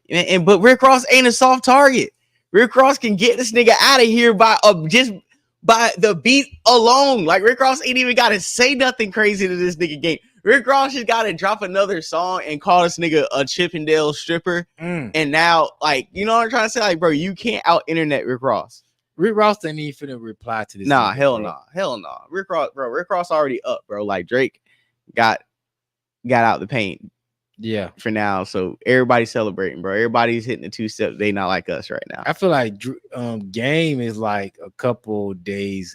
He about a week or two late. Why didn't you drop when your nigga was on the ropes? Why you ain't drop when Ross dropped? Cause Drake wasn't on the ropes. Drake had push up. But guess what? Even if he wasn't, you should have came out and been a nigga standing next to Drake.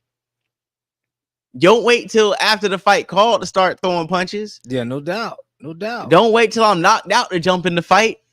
No doubt. Nigga, help me. I'm being jumped. Yeah. They wait till they ran my pockets. Now you coming around the block trying to fight niggas. They get in the car driving off. Niggas over. But to Game defense, Drake was kind of going against Kendrick. Game kind of helped put Kendrick in position far as the West Coast look. So he like double dutch. He didn't have a good place to jump in at that point. He could have got Drake. He could have got Rick Ross off of him, but by the time he seen that angle, it was too late. So I would like, at least he tried, but I feel like nothing he really could do. That nigga crazy. We got a Ross response next. That Ross got a response to that? Yeah, it's a next clip in the email. Yeah, you know what I'm saying? We got wall-to-wall coverage right now. I see it. Hey, and before we play that, I salute the thought crimes. We might put some of that their thought crimes. I watch them niggas all the time. Them niggas is fire. Salute his thoughts. They cracked the code. I think they just cracked the code tonight.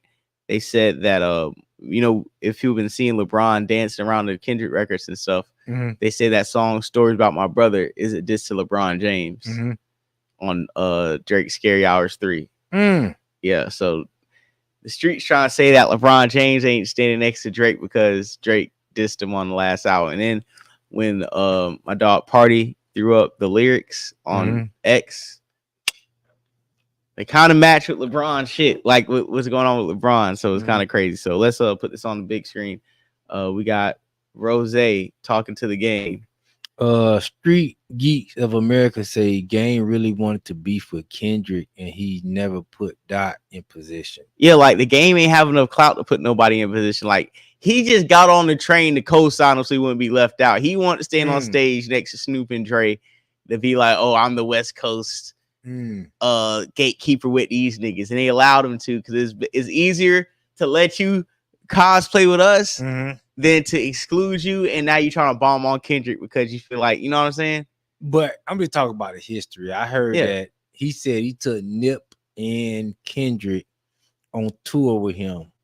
No, I believe probably, especially on the West Coast, it was a time. Yeah, it was time. 2009, 2010. You got to think Game was in position. Yeah, I believe. Yeah, Game definitely. I think definitely assisted in that. But that nigga Game don't want beef with Kendrick or no. Because I feel like if Game wanted beef with Kendrick, he wouldn't have waited until the beef was called to jump out with a diss. He would have jumped out one after Ross said what he said with his record. Since niggas were jumping out, that would have been a perfect time for you to fight Rick Ross and have Rick Ross talking to you instead of Drake. You know what I'm saying? But you didn't want to catch any bars by Kendrick in any of their response records, and you didn't want to get no smoke in your set or within your city. So you waited till everybody started dancing. The fight was called to start throwing shots, because now nobody cares. But if he was throwing shots in the middle of the war, man, it would have been a lot of West Coast leagues coming out against Game. And I think we both know that. Here we go. Yeah. You niggas don't want to eat. You niggas don't want to eat. Must not. You niggas starving. You niggas starving. Rouse is funny. Suit Rose, that's what I'm saying, bro. Like, what are we doing, bro? This nigga's gonna like troll you out of there, bro. In game, we know you got lawsuits. We know you ain't got no paper like that, bro. So you can't even front, like, you know what I'm saying? You can't even front. And just to wrap that topic up, the Game is already kind of, you know, like I said, he's Meek Milled himself on the internet. We got Drake. A salute to this YouTuber right here, man. He's pretty dope. Let me go to his page real quick. Give him a shout out. Yeah, Urban Legend Will Evans. Urban Legend Will Evans. He's dope. He has a pretty good platform. He stays up.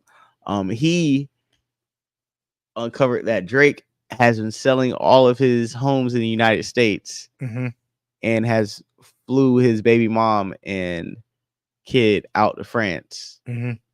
You know, I guess it's hip hop beef, so I wanted to cover that a little bit before we hop into some of these other topics, because it's crazy. So it's like Drake lost a battle, niggas home invasion, and he's still selling his house. Like, what's really going on with Drake? Once again, what's going on with Drake?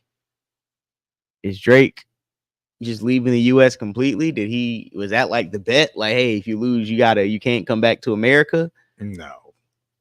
Then why is he selling his homes all of a sudden? Is he losing money?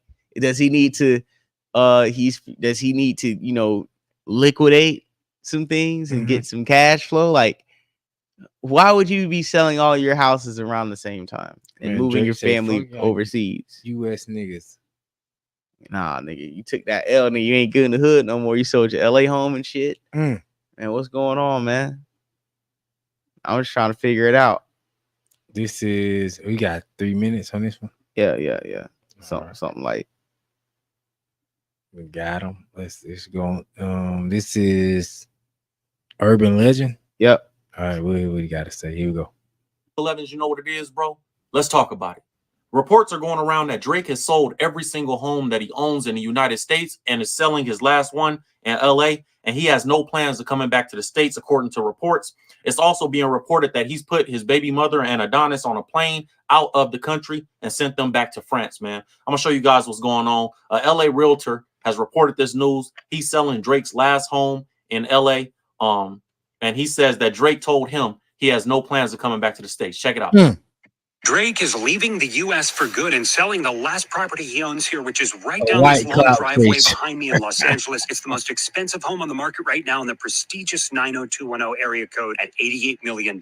So why is Drake selling and leaving? I'm LA luxury realtor Tyler Neal. Let's dive in. Drake spent over a year scouring the LA market for the perfect estate until he bought this one in 2022 for $75 million from singer-songwriter Robbie Williams. When the home sells, Drake will owe almost $5 million on the mansion tax alone. Drake also sold all 3 of his other LA homes, 2 of which went to Rams star quarterback Matthew Stafford. It's not clear why Drake is leaving, but he stated that he has no future plans to buy here in the U.S., as he prefers his mansion in hometown Toronto, which he calls the Embassy.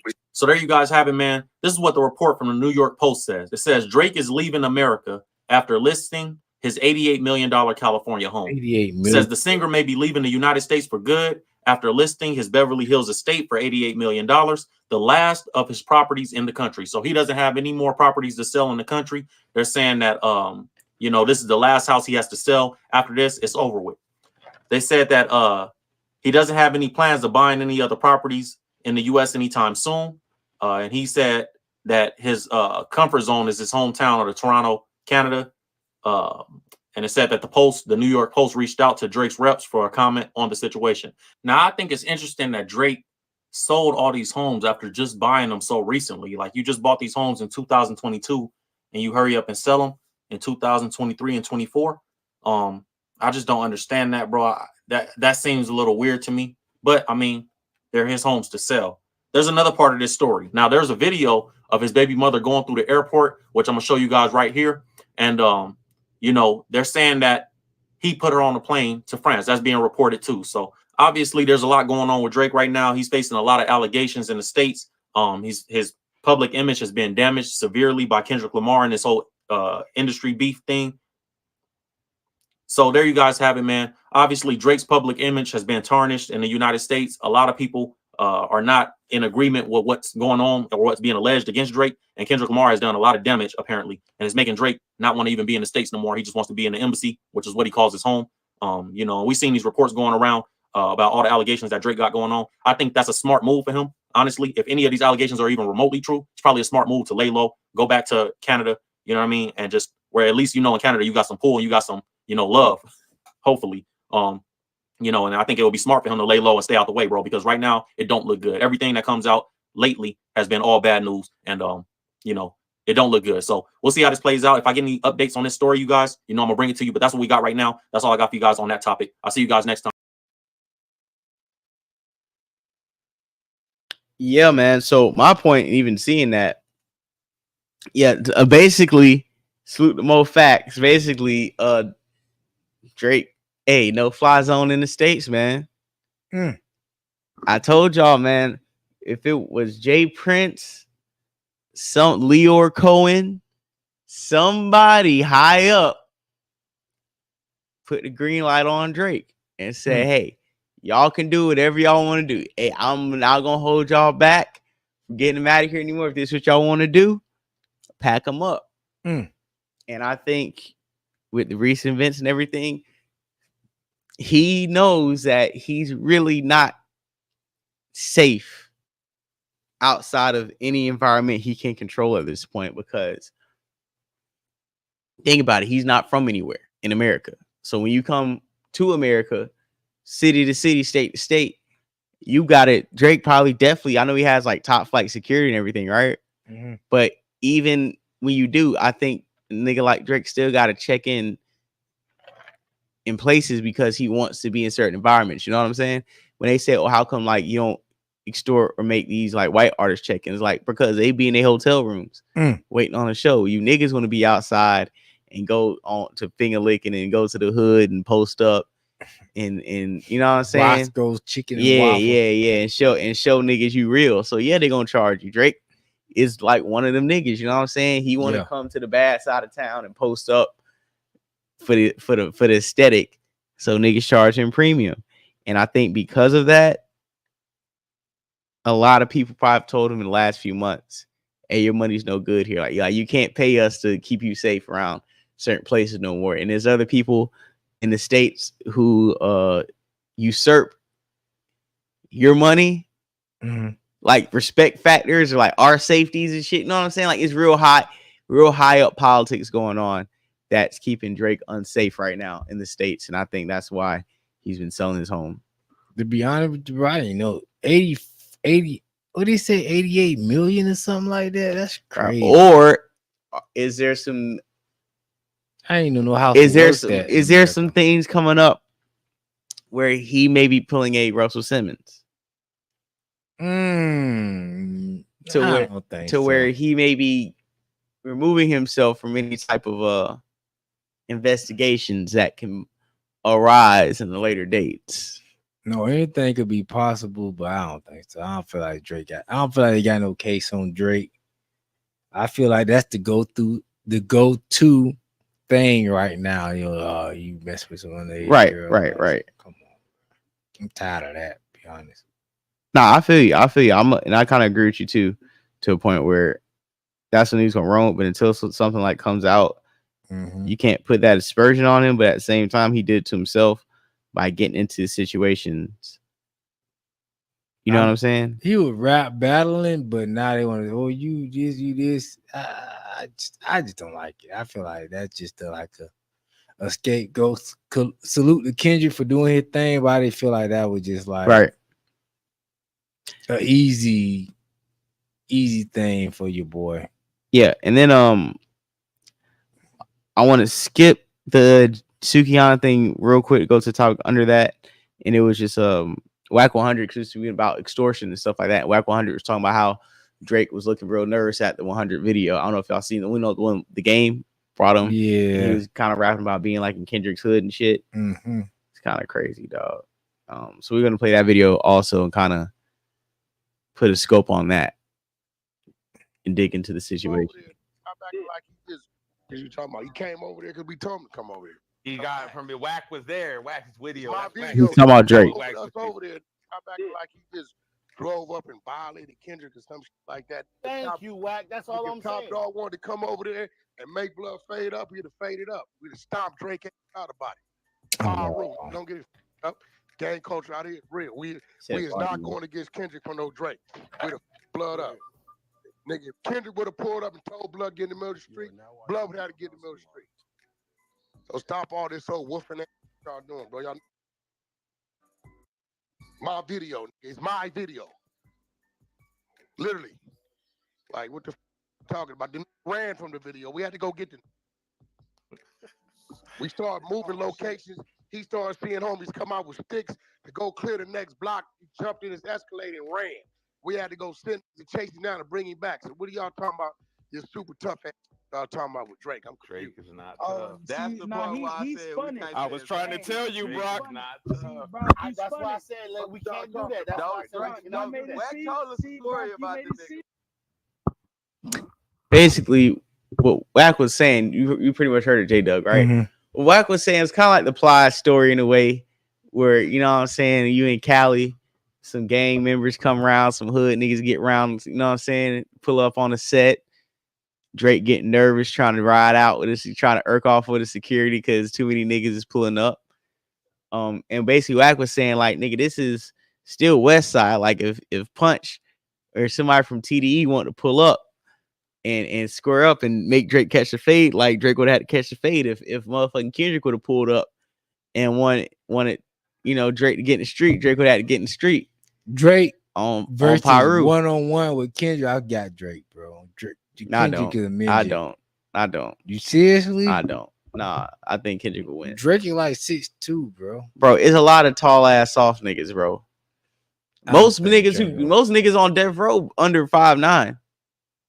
I hear you, but I don't feel like Drake would have took no L. Yeah, I don't think Drake can fight. I think he just a tall ass nigga. I don't feel like Kendrick could fight. Kendrick just like a short nigga that been rich for the last 15 years. Like, what you finna do? I don't know.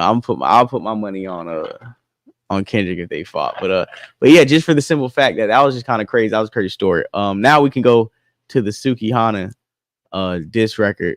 Was crazy. My favorite part. And I'll be honest, man. Like, I'm only playing this because this was fucking hilarious. It was entertaining, and I was just like on Twitter just scrolling like, hey man, just, you know, bullshitting like we all be doing, you know. Mm-hmm. And you know, I heard, I'm like, nigga, damn.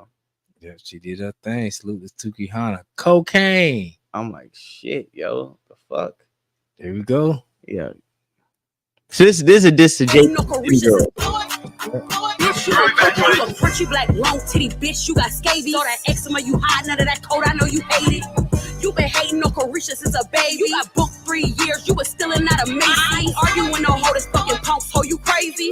Girl, you foaming out your mouth, is it rabies? I can tell by that white tongue you eat booty gravy. Everybody in Miami say you suck dick lazy. Demonic asshole, tell them how you worship Satan. Pray to God through your bed, now you come on me, you hate him. Oh, thieving ass, angry beaver looking motherfucker. You was mad at Ice Spice cause your nigga wanna fuck her. Bitch, you ain't no scammer, you was boosting out at TJ Maxx. Coochie hoe so wide, you gotta use your ass. You ain't lying when you say you look like a trend. Your nigga only fuck with you because you look like a man. Oh, potty head, hoe, you scoring lines off a nigga ass. Oh, pissy ass, remember you was 13, used to pee the bag. Cocaine.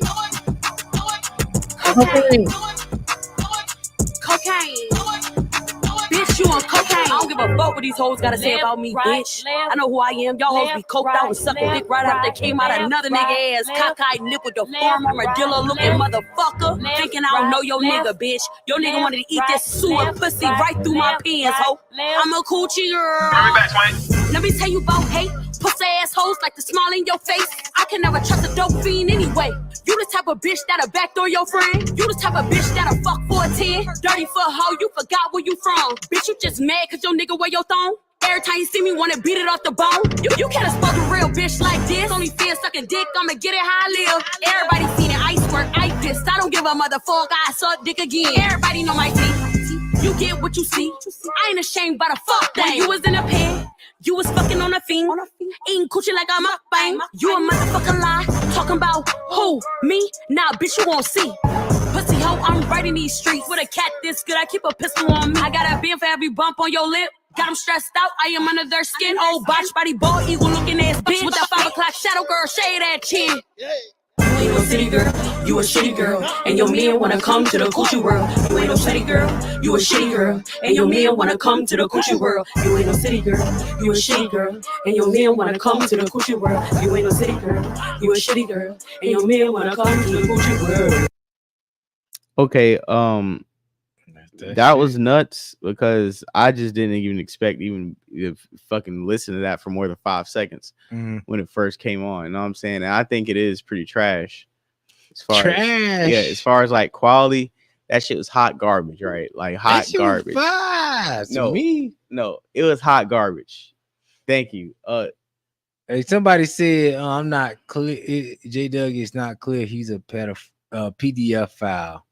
Listen, man, I understand what y'all saying, but I just like, I don't want to get into it. But to me, I feel like we ain't got no evidence. I don't want to call a person that just because. Yeah. We don't have any. Yeah, nobody wants to get sued. I don't know. I mean, but back to that song. Listen, this is what I'm saying. Okay, when it comes to, I guess, T, because everybody loves goddamn T and information. Of course the shit was good because she just said a bunch of shit about JT that is like, okay, just like Sukihana said, like honestly, whoever wrote that for, it's perfect. Because not only did you expose her, right? Thank you. It was better than I agree. It was better than the game diss to me. That shit was had a dope diss. I don't know which track was dope. Nah. I think Quavo had the had the better diss out of 3 when he had the takeoff hook. That shit was crazy. That was dope. Yeah, that was dope. And like I said, this was funny. And I think it was DZ Rattling. She was trash. It was funny because, like I said, not only did she expose JT and then saying Uzi is a fucking bussy boy, she also said that like you can't come out with like a diss record to me and talk crazy to me because we already know Sukihana is just a disgusting human. So like, what are you gonna say about Sukihana that's gonna have us like, damn, expose Sukihana? Like, bro, like it's gonna be hard, but they get the job done, JT. Yeah, they made the song called Cocaine. It's crazy. Yeah, that was because they've been trying to throw those allegations on her for a minute. So I seen my girl sniffing. And basically Florida taking an L because we all know old girl from Delaware. Yeah, so come on, bro. Florida gotta stand up. Got to, but will they? Nah. I feel like JT ain't about to do a fuck thing. She should respond to her because that was a hard shot. I ain't gonna lie. She ain't gonna do a fuck thing, respectfully, bro. But it's all good. Let's get to the next topic, man. And hey, we got over 100 people in here on multiple platforms. Hit the like button, hit the subscribe button, the Cash App, $ Florida Boy J. We're just trying to upgrade that fraud to large. That's it. And Cash App. The next topic we have. You say someone on IG said you can't make a diss track about Sukihana. Yeah. Somebody said on IG you can't make a diss track about Sukihana. You just gotta fight her. Now I feel you, but I feel like she can probably fight. Schoolboy Q in the current state of hip hop. What happened to Schoolboy Q? And nothing happened to Schoolboy Q. I think he don't want to play the game. I think niggas like him, Kendrick, a lot of these niggas don't want to play the wrestler role all day, every day. Some niggas do have families. They just want to be dads or like husbands or just want to like go play golf, video games, and go home. Like their bills are paid. Yeah. Like they sold their albums, their bills are paid. Unless they want to unless they want to like stay in the hip hop game, they probably have like a nice house paid for. They probably live a regular life. Yeah. And they can live regular because they don't live the rapper life and don't have rapper expenses. I understand that. Schoolboy Q was at a level where I was like, yo, it was Kendrick, then it was him going platinum. He done went under platinum, but I do understand what you're saying. Like, yo, some people don't got time for the BS. I do agree with that. And that's I 100% co-sign that. One thing I wanted to always ask you is, there's been a lot of conversation about like hip hop being dead per se, or declining. It's like in sales and everything. Like, what's your opinion on that? I mean, it is cooked. It's cooked, but I mean, it's because it's just content. Like I said, it's just content. I mean, motherfuckers like the sales thing. I mean, that shit been stopped like mattering like a long time ago. You think so? Yeah, I mean, right before Crash Talk, around 2016 is when you saw like decline. Yeah, with like Streaming sales. too. And then streaming came, and then it people don't buy came music crazy. anymore. Oh, these people streaming, and now it did this little decline, and you know, the same 6 artists that stream crazy good. You know, now the streaming sites are gonna act like, oh yeah, hip hop is still the biggest shit. It's like, bro, it's the same 6 artists. Bro. Shut That's up. what I want to say, and it's Like, the same. like, bro, like, it's the same 6 artists. What's up with the new cats though, bro? That's the thing. I just feel like hip hop, the people that are still like really big are people that debuted like 10 years ago. Like, that's what I'm saying. It's like, bro, let's be honest about the situation. Do you think the music is good though? I mean, yes, it's still good music, but what I'm saying is it's just oversaturated and it's just relationship based. And for the most part, it's cooked because it turned to content. Yeah. Like rappers are just content creators. Now. So I mean, fuck an album. Shit. I'm giving you every fucking thing before, you know what I'm saying? I can give you anything. So I'm just you just a fucking content creator. Some fans will argue. And I don't care if somebody get mad at me saying this either.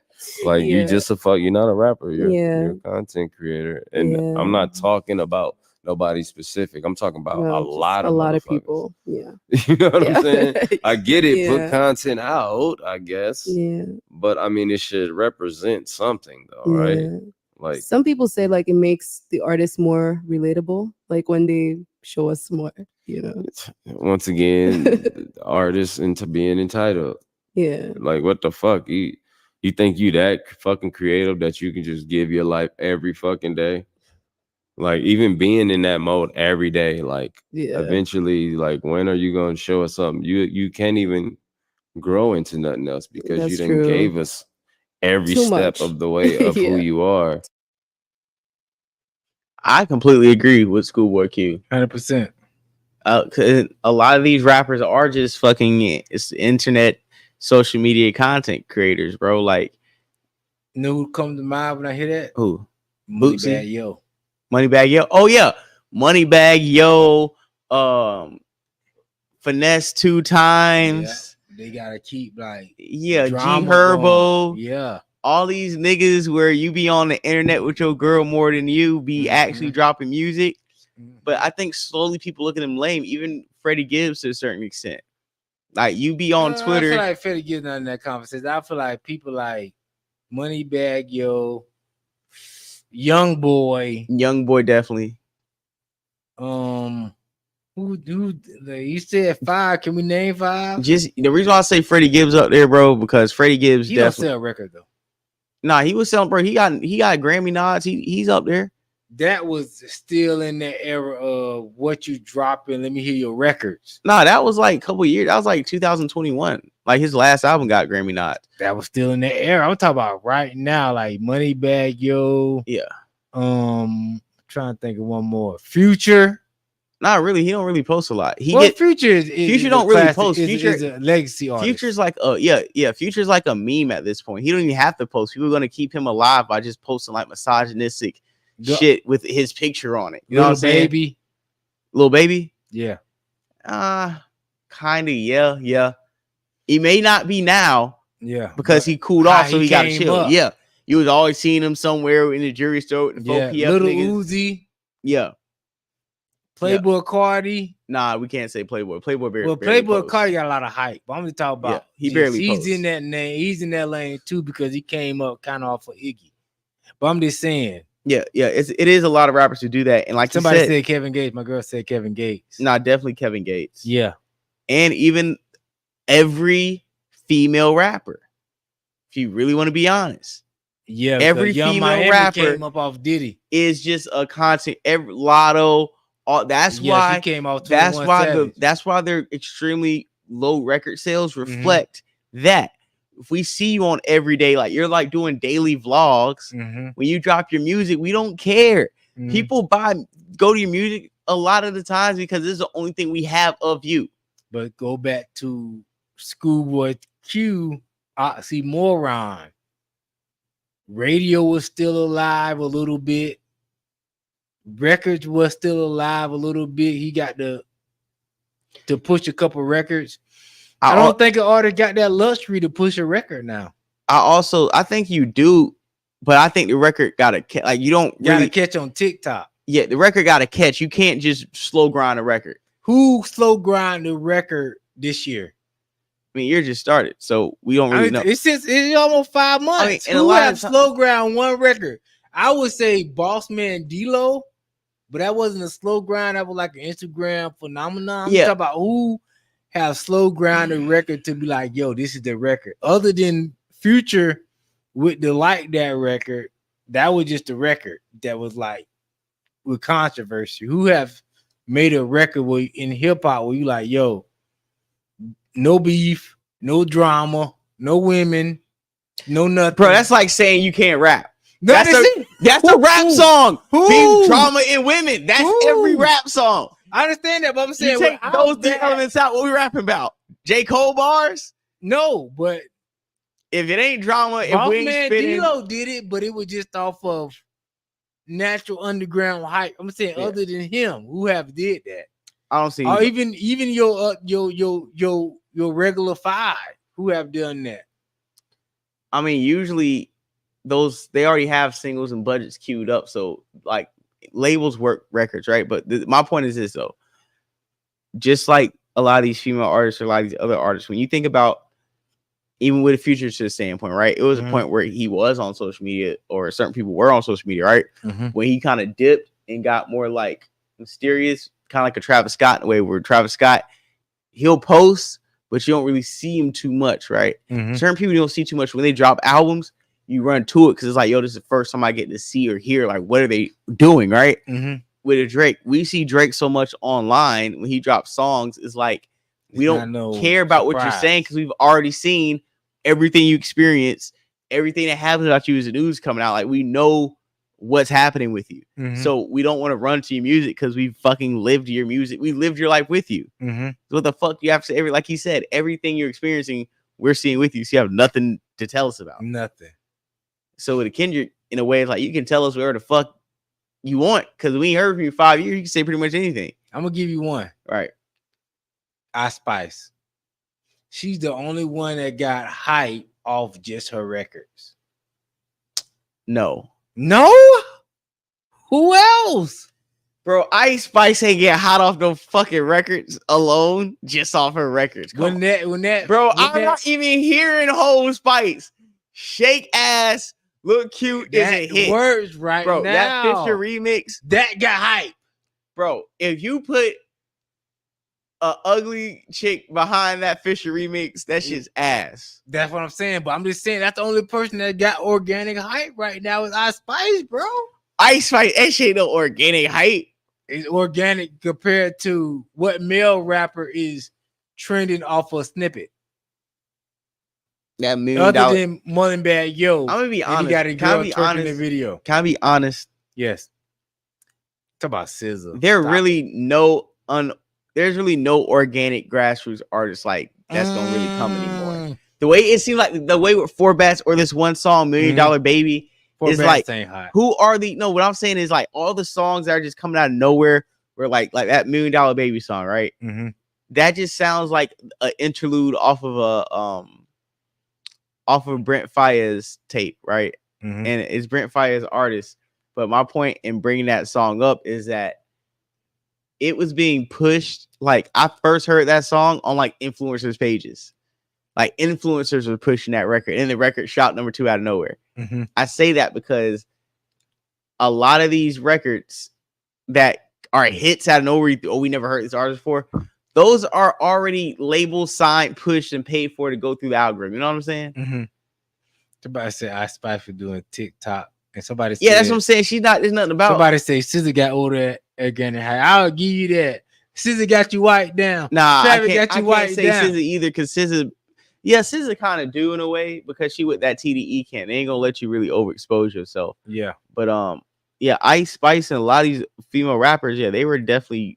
I'm just asking you, what other than Ice Spice, who got that organic? Like, yo, people is like reposting. The only person, even the Ice Spice record that came out the gate today is at 500K, which is not crazy to 10 hours. But yeah, but you see Ice Spice run around with Taylor Swift. Yeah, she ran around all the rap girls, hopping on all features. Now she doing what she's supposed to as an artist, but she's definitely making hella public appearances. She was at the Knick game a couple nights ago. Bodie James, who is that? Oh, you don't know Bodie James? Who is that? Fire rapper. He's lyricist. Yeah, that. See, that's why I was going so hard at niggas when they were trying to talk about the future or something about lyricism. I'm like, bro, niggas who be trying to give me a lyricism conversation don't even be knowing who really are like the niggas in the game who be the lyricists that I Bodie James, he got on you. He that nigga. That's why I be trying to tell niggas. I be like, bro, 24/7K. He dropped a song 2 months ago. That shit don't got 18. That shit got 16,000 views. Bro, but what I'm trying to say is this. No, he ain't that guy. No, he ain't talking about hype. We ain't talking about. I'm talking about like, but nobody's record industry numbers, bro. But you're not gonna do that. That's not you're a plant. All right. There, once the algorithm became the speed limit, became law, became bro. The algorithm has became the new gravity when it comes to music. Like, you're not gonna break through the algorithm. These songs are pushed by these labels, these playlists. Like, everything you think is organic, like when X did Look at Me, you know what I'm saying? Like, we're not gonna get that no more, bro. Yeah, that was organic. So, that's what I'm saying. Just said Ice Spice is far from organic, bro. She is, bro. I don't know about that, bro, because when she drops something, it goes. Bro, you like the new joint, it was like it sounded like the same thing, but Give Me a Light, that was dope. The Fisher jump, that was dope. She said the organic and the underground stuff is coming from TikTok. Okay. I don't know about TikTok. Because like honestly, the reason why, like, I just feel like SoundCloud was like the last underground, but I just feel like that was the last underground era where like artists were underground and they were working their records and going on little artist development tours and cultivating a real fan base. Because these these festivals, they first of all they took out like the Best Buy, the Sam Goodies, they took out these record stores where up and coming artists perform at, right? Then you have this festival wave where Griselda, another one. I know, bro. That's not.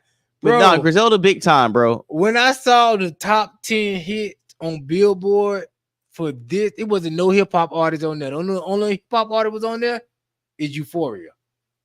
That's due to trendy. You know what I mean?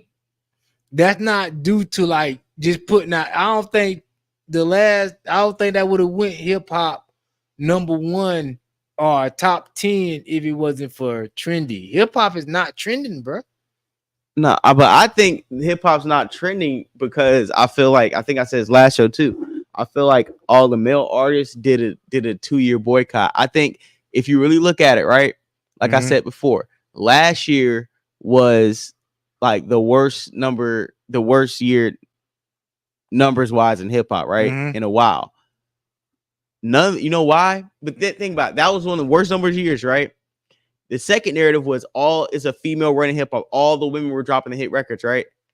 Think about it. Number 3, none of the established men rappers, right? None of them dropped anything last year. And right? the only person in the top 10, I didn't want to give you a contest. The only person in the top 10 right now is Future and Metro Boomin like that. That's the only person in the top 10 right now. But go ahead. Yeah, but if Euphoria is number 11. Yeah, SoundCloud's the last space.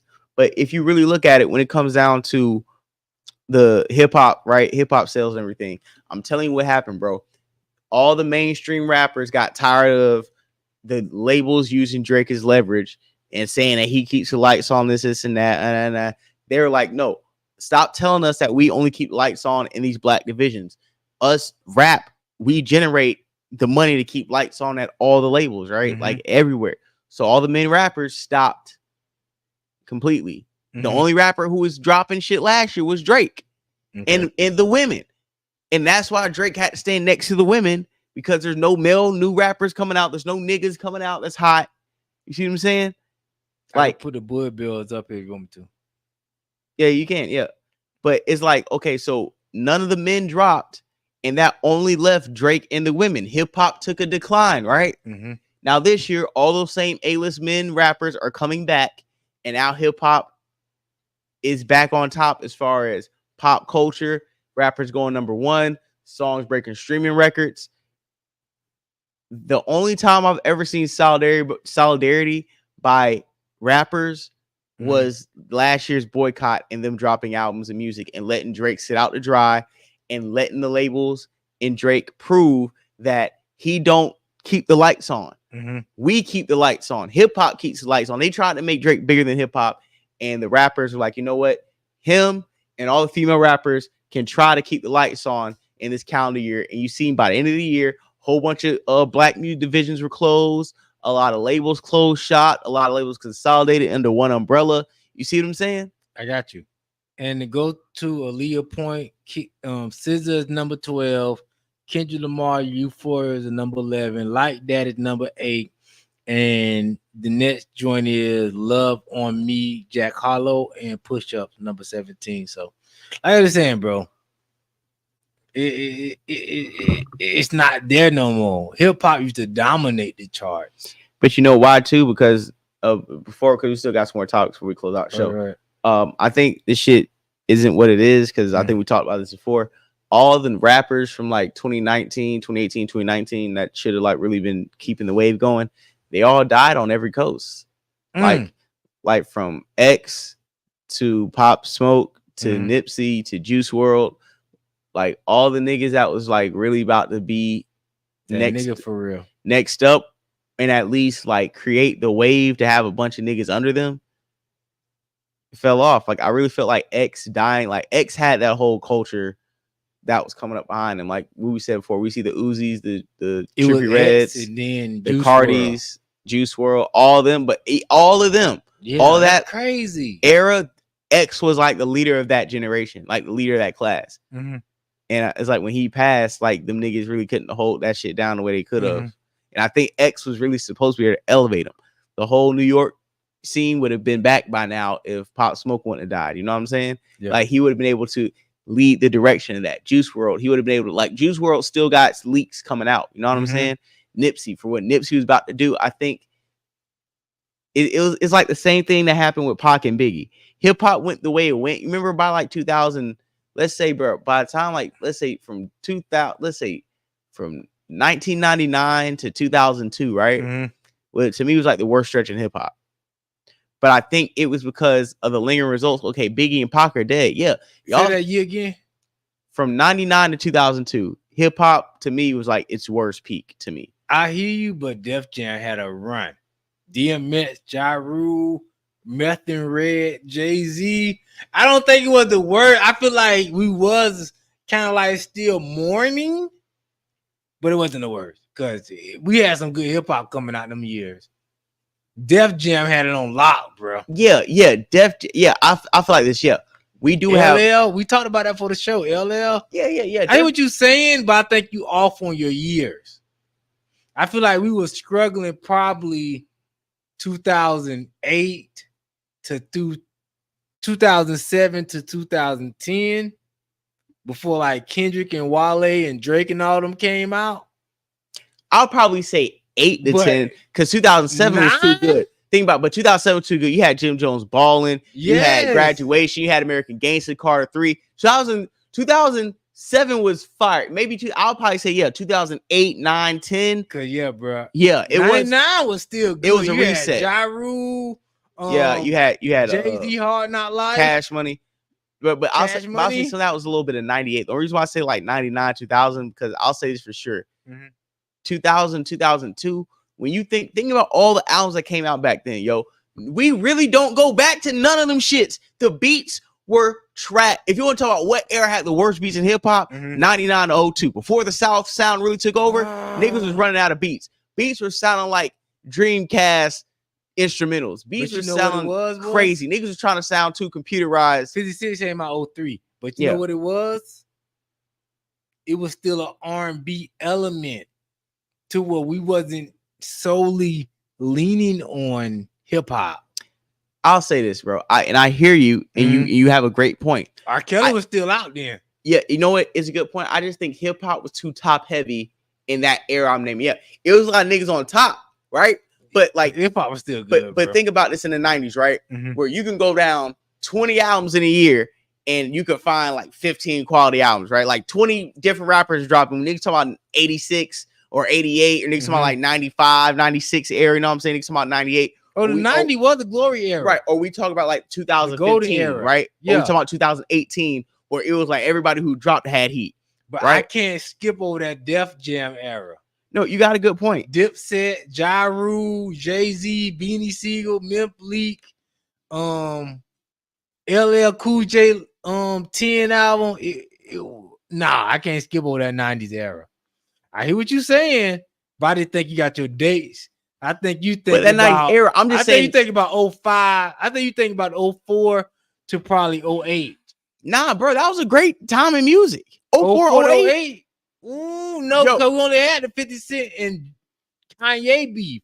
Bro, 04, 08, you're basically talking about when the South, like Jeezy, Boosie, T.I. No, you're trolling, bro. You're from the South, and you listen to all these that niggas was the today. mixtape era. Bro, that was not the trash. The trash era was. I'm talking about far industry compared to the Def Jam era. Bro, that was a low bowl in music until T-Pain came back. Hell nah, bro. Up. Bro, 04, 05, 06, 07, bro. That was a golden era of the 2000s, like from 2000 2009.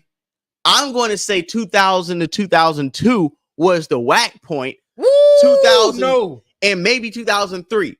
I'll say from 2000 to 2003, hip hop was ass on the cracker, very top heavy. Nelly, Ja Rule, Ludacris, M, DMX, Jay-Z, right? Big time. Yeah. You had the top heavy.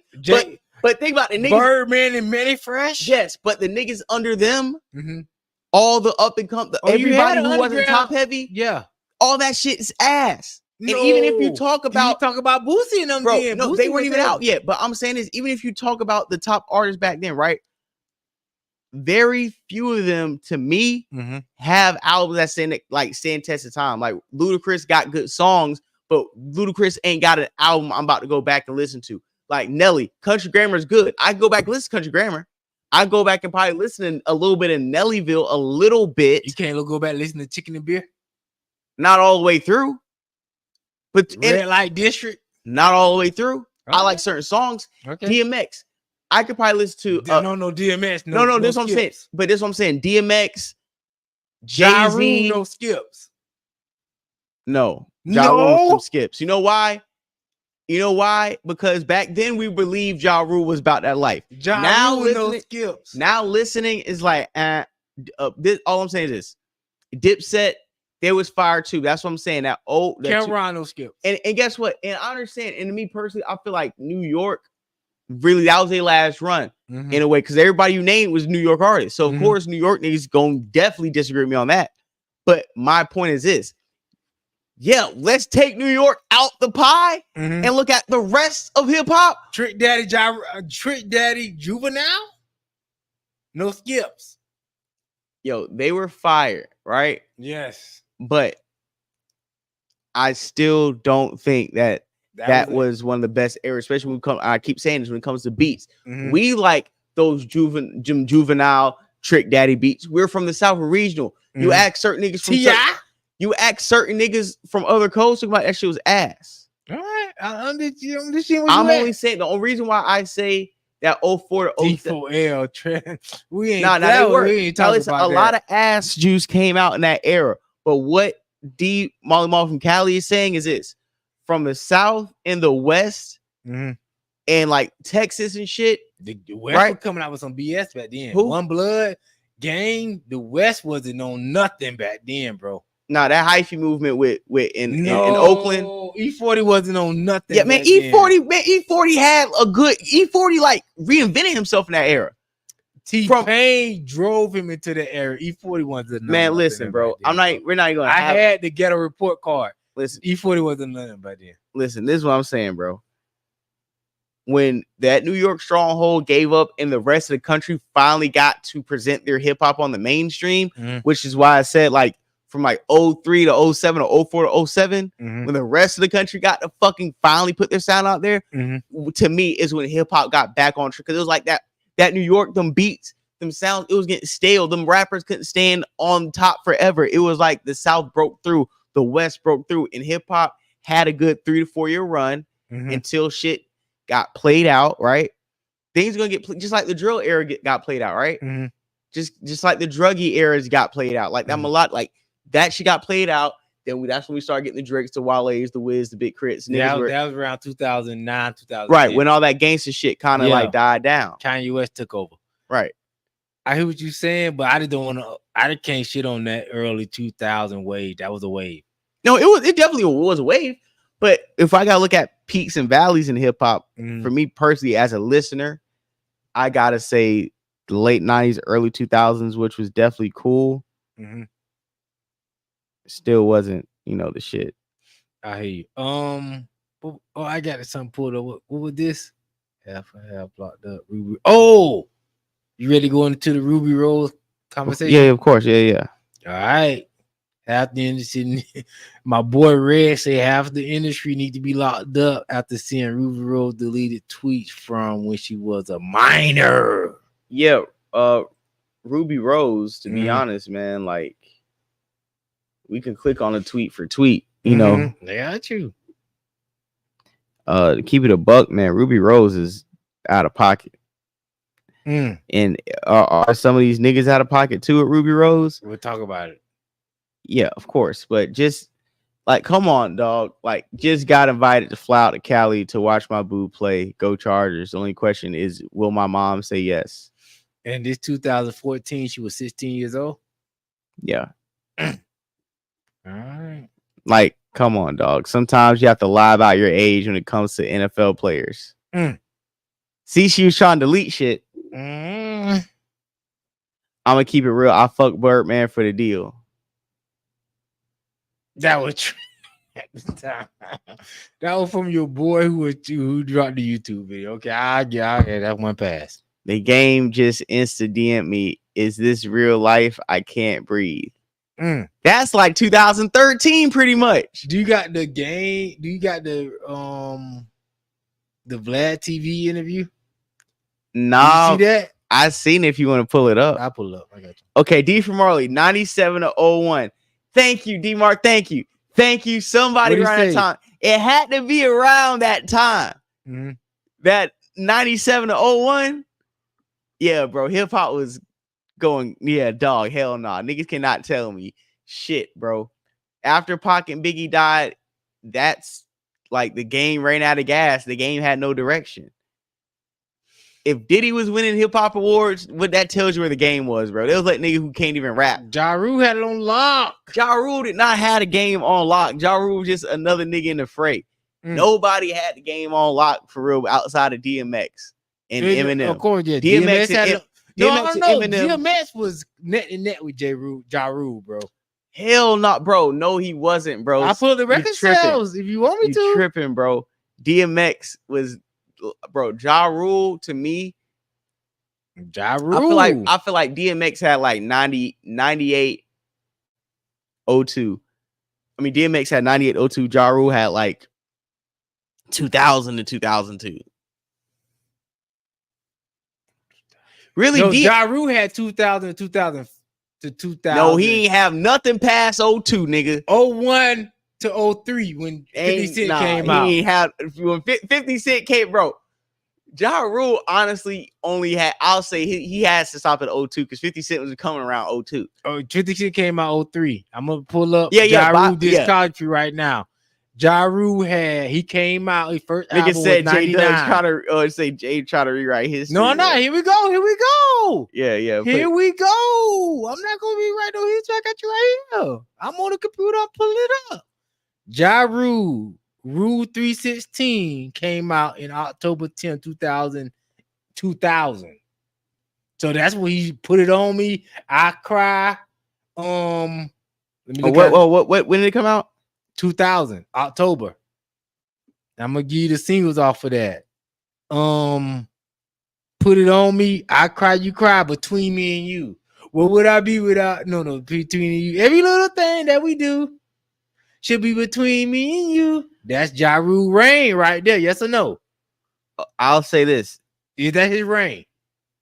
That reign to me started in 2001. And when I say 2001, 2001, I know the album dropped. Pain and Love came. No, but listen. I know that album that just name dropped in October of 2000, right? And living it up. No, but hold on. Let me just stay on that 2000 album real quick. That album dropped in 2000, right? Yes. October 2000. Yeah. That album, the Put It On Me video, it caught wind. It caught the wave. 2001. No, like December, January, right? Because listen, that album carried into that song with him and J-Lo, that I'm Real, right? Okay, that was the summer. And then at the end of the summer, Living It Up, that's when this album came, right? Living Up came out January 2001. Always On Time came out November 2001. Down Ass Bitch came out March 19, 2002. Right. That's Ja Rule Run. 2000. I was right. Pretty much 2000, 2002. By the time that 2003 shit came around, Wasted dropped. Over. Let me hear you. Thug Love came out November 4th, 2002. Mesmerize came out December 16th, 2002. And that was it. Rain. Rain came out. Anything after that? You talking that Rain with Mary J. Blige? No. It was another song. I want you to feel your pain on me. That's Ashanti song. That's 2003. That's Ashanti song. That wasn't a Ja Rule That was his song. last joint. That was his last claim to fame, I would say. But I'm gonna say 2000 to 2002 to 2003. That was Ja Rule. We said 2. They had 3. No, 2000. I'm saying 3 because we was outside. Bro. I'm gonna give you this. By the time 2004, October 27, 2004, New York came out. That was a hot track, but he was already packed up by that came out. Bro. Yeah, I'll give you that. Yeah, you were packed up. And I fuck with Ja Rule. Yeah, you were packed up by then. But I'm just giving you his time. Hey, hold on. We got some. Swiss Beats had Game on Lock. Yeah, in my lifetime. Hey, yeah, Swiss Beats had a couple ass beats that really kind of fucked the streets up in a bad way. Okay, in my lifetime, volume 2 and 3 dropped in that period. No, listen, good albums in hindsight. Good albums in the time, but they broke records. They went on tour and everything.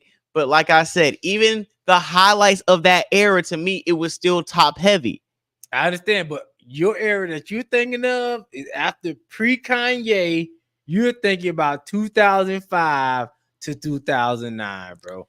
But that was a great era. 2005 to 9 was that was the snap era. That was you had a few niggas snap, bro. 2000, bro. That was the Jeezy era. If you go from 2004, if you go to 2004, 2009, bro, that was low key like the golden era when like Jadakiss was dropping mixtapes, the Locks were dropping that was the mixtapes. mixtape. Fucking hear about the all these niggas. Era. The you got the most was oversaturated, bro. But you got some of the most music in that era from your favorite rappers. We didn't have to wait months. You didn't have to wait a year to hear 8 to 12 tracks. It was oversaturated. You couldn't tell who was what was doing. 50 Cent was running that era. Listen, to some bad people, but all the rappers we know, the real rappers, yeah, we had a couple one-offs. We had a couple snap. We had a couple memes. Yeah, we had a couple. That's the Wayne era. Couple ringtone niggas.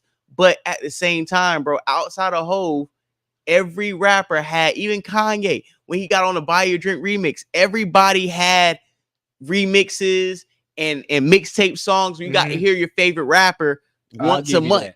And I can't say that the first time you got to hear all your favorite rappers at Mask, it could finally drop music you wanted to. I couldn't say that's a slump. I'll give you that. Here we go. Ruby Rose and the Black TV interview. Here you go. Various famous men. I'm going to name I'm going to name Cap. Okay, I'll tell you. You can react. Okay. Travis Scott. When I was younger. Okay, actually, I shouldn't do this. I shouldn't do this game. I shouldn't do this. 21 Savage. When I was younger. Okay, how many more are left? That's it. Okay, cool. Good. All right. That wasn't bad. Well, because there are rumors about you and various famous men. I'm going to just name a. I'm going to name a few. Okay, I'll tell you. You could react. Okay. Travis Scott. When I was younger. Okay, actually, I should not the same. Yeah. And they said one of them was like, "Oh my God, I met Future last night," and everybody's like, hey, "Yo, chill, chill, chill." She's pretty much called out a lot of niggas she done chill with. What's his name? Ian Connor had a video that. I forgot about Ian Connor. Ian Connor had a video that was going. Ian Connor put hands on him? I don't know, man. He got hit with charges though. I have no knowledge. I definitely feel like Ruby Rose isn't the only underage girl who was flying out and was already in this game underage that is now in the game now. Flued out. I do believe that some of these girls like Ruby Rose who were underage, like you call them, I think the definition we call them fast girls, like girls, yeah, they're underage, but they're fast because like they're grown. They know what they're trying to do. They're not grown, but they're trying to be grown, and they have every intention of them doing grown shit. You know what I'm saying? That's why it'd be like for the men, you have to hold yourself accountable. I do agree that it is some girls who be underage who try to act grown and like go towards that lifestyle. I don't think she was just a girl online chilling and niggas started hitting herself up. I think she was putting herself out there for all these rappers to hit her up. You know what I'm saying? They had a full video if you want. Yeah, we could speed it up. You know, Vlad gonna throw copyrights all on it. Hey, we got we just crack 2 hour mark. You know what I'm saying? We got 111 people in here. You know, somebody send me a 5 on the $sign for the boy Jay. Cash out. Send that good $5. You know, I'm just trying to turn that fry from medium to large. That's it. Yeah, it's at the bottom of the screen for the boy Jay 904 Cash App. If you got it in your spirit, if God has been good to you, go on, pass on the blessing. We ain't asking for much. I'm a young black man doing all that I can. I'm no longer bound. That nigga for the boy Jay started singing a Negro spiritual. Protect me. All right, let's play the Ruby Rose clip, man. Let's go, man. Well, because there are rumors about you and various famous men. I'm going to name a few. Okay, I'll tell you. You could react. Okay. Cam Newton. That one was weird. No, never. I've never even met him. Talked to him. Nothing. Travis Scott. When I was younger. Oh wait, actually, I shouldn't do this. I shouldn't do this game. I shouldn't do this game. I just got a few more names. Should I do this game? Oh wait, let me see. Because I'm gonna take ones that are not. Okay, sure. when you were younger. Yeah, when I was younger. Okay, Soldier Boy. Fudge no. I think we DM'd as friends, but like nothing like freaky or crazy. Lil Yachty. We're friends. We've worked together. Okay. 21 Savage. When I was younger. Oh wait. How many more are left? No, that's it. Okay, cool. Good. All right. That wasn't bad. So you admitted to 2 of them. Travis Scott and 21 Savage. When you were younger. Okay. It's not too bad. Yeah. Yeah. You pick some strong, you know what I mean? And I was with them like a long time ago. Like. Yeah. Well, you're 21. It couldn't have been that long ago. I'm just kidding. No, I mean, I don't know. At least I hope so. Okay. All right. And a lot of people are saying it's around what 2000 what? 2015, 2014. I believe just like Kendrick said, is a lot of these niggas is predators and motherfuckers is trying to police it in the industry. That's why you see a lot of people ain't defend Drake. A lot of people ain't speaking up for Diddy. A lot of these niggas ain't speak up for R. Kelly, because I truly do believe, and I think we all believe, that a lot of these niggas, especially in the industry, definitely mess with whoever is presented to them or whoever they see fit. It's just not him. I mean, it's a lot, just like the people said about Drake. Niggas like in Toronto, some of the baddest chicks in high school be at Drake's house, you know what I'm saying? Allegedly. I don't have no knowledge. Or, like we always talk about the age-old thing when niggas just go to school and the baddies and shit. Not the baddies, but the women that was the baddest chicks in the school used to be with the niggas who don't go to school no more. The niggas is not in class. These niggas have cars. Ain't no cars you can get at 18. I have no knowledge. Or 19. Mm-hmm. Niggas was outside and we was like, damn, bro, I can't even get my favorite seat on the bus. I know I ain't about to pull old girl. Nothing. So I just, Ruby Rose. And the thing about dry stitching, when I was younger, why couldn't you just say, yeah, I mess with him, mess with this one too? Why She's not gonna say I mess with him underage. No, but the whole when I was younger shit isn't a good look. Yeah, she was young when she did that interview. Yeah, all she had to say was, yeah, I messed with these niggas. She didn't have to say, oh, when I was younger, because Vlad's thinking like, oh, when you were younger, bitch, you was only how young, bitch? You only got damn 21. And prayers to Drewski because he just cuffed her. And I think we got an act video on that. Yeah. Listen, bro. Prayer to Drewski, he live his best life. No, bro, he's kissing half the industry, making out with her. Matter of fact, hit the at covering Ruby Rose story, and then we're gonna transition to kicking Drake's back in a little bit. We still got Big Baby Davis going to jail. Yeah, he seemed pretty calm. And Jay Morrison. We're gonna probably end the show with the scammers. So, but salute to before we end this Ruby Rose topic, because we got to get this academic clip watching it, because I know Act gonna have a little bit of a breakdown. So suit the academics. Ruby Rose, Travis Scott. She admitted to dating him, right?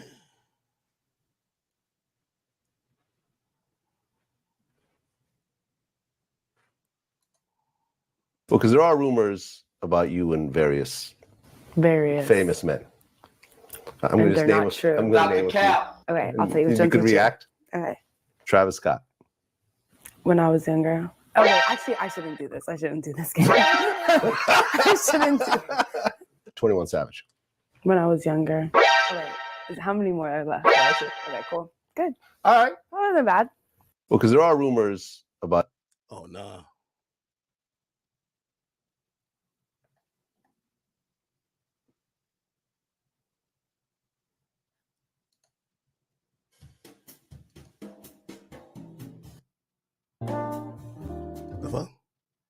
Item, I automatically jumped onto the.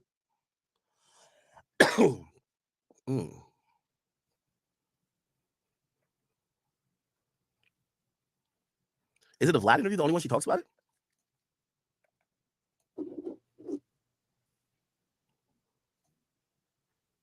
Okay.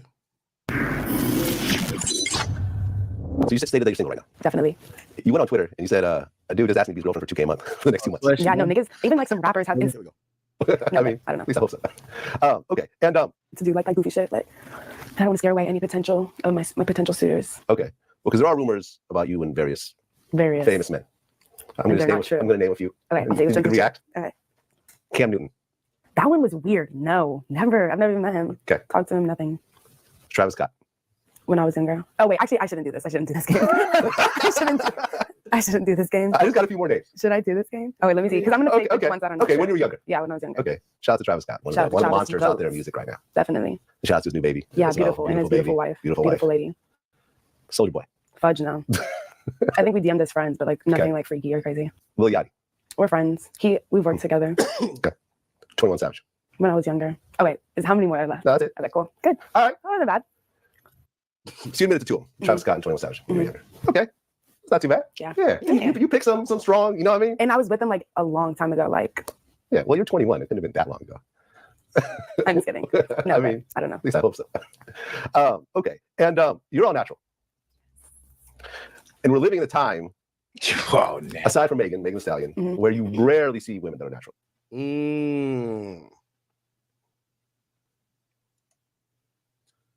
Yo, did Kendrick Lamar and Metro just start this up by them trying to claim that Drake was like a pedophile? So now all the niggas who done fuck girls underage is getting exposed.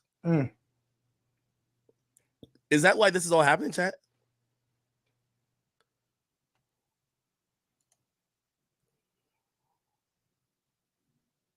What you're actually Travis Scott. When I gotta look back at the hidden videos that I have like some hidden videos of when Ruby Rose first came on here. She told us, she said she was like 16 when she fucked all the niggas. That's crazy. That's the only time she talked about it, right? Oh no, honey. It's like the thing that's popping all over like social media. Ruby Rose, Travis Scott. 16. Oh no, honey. So apparently this happened in 2014. Ruby Rose was 16 at the time. And I don't know how old Travis was, but people were like, this was her in 2014. And apparently Travis Scott was liking some of the pictures that she was posting. This was a caption with Dirty Dancing as I watch myself in the mirror. So Travis was about 23 years old. And she was, she was 17. How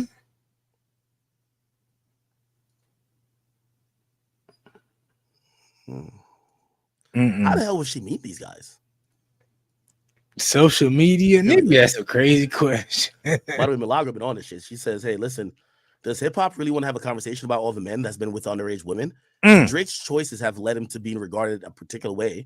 And I've spoken out against it many times, so I'm not defending him. Just asking if the same energy will be kept. Calling Drake a deadbeat after featuring on a Future track, for example, shit like that. Another example is Ruby Rose, alluding to an underage relationship with Travis and 21 Savage. She did an interview and she dated both when she was younger, even telling Travis that she was saving herself for him when she was 16, when she was a 16-year-old high schooler and he was 21 at the time. This is her.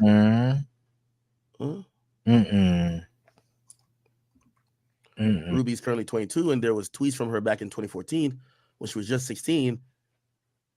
She tweeted Travis Scott, "I'm saving me for you." Okay. Wow. Because there are rumors. That's crazy. That's crazy. You know, I'm not saying the age gap was too crazy. Like 17, 23 is not like too crazy, but it's crazy enough. And we put out last show 33 of the 50 states in the United States, 16 is legal.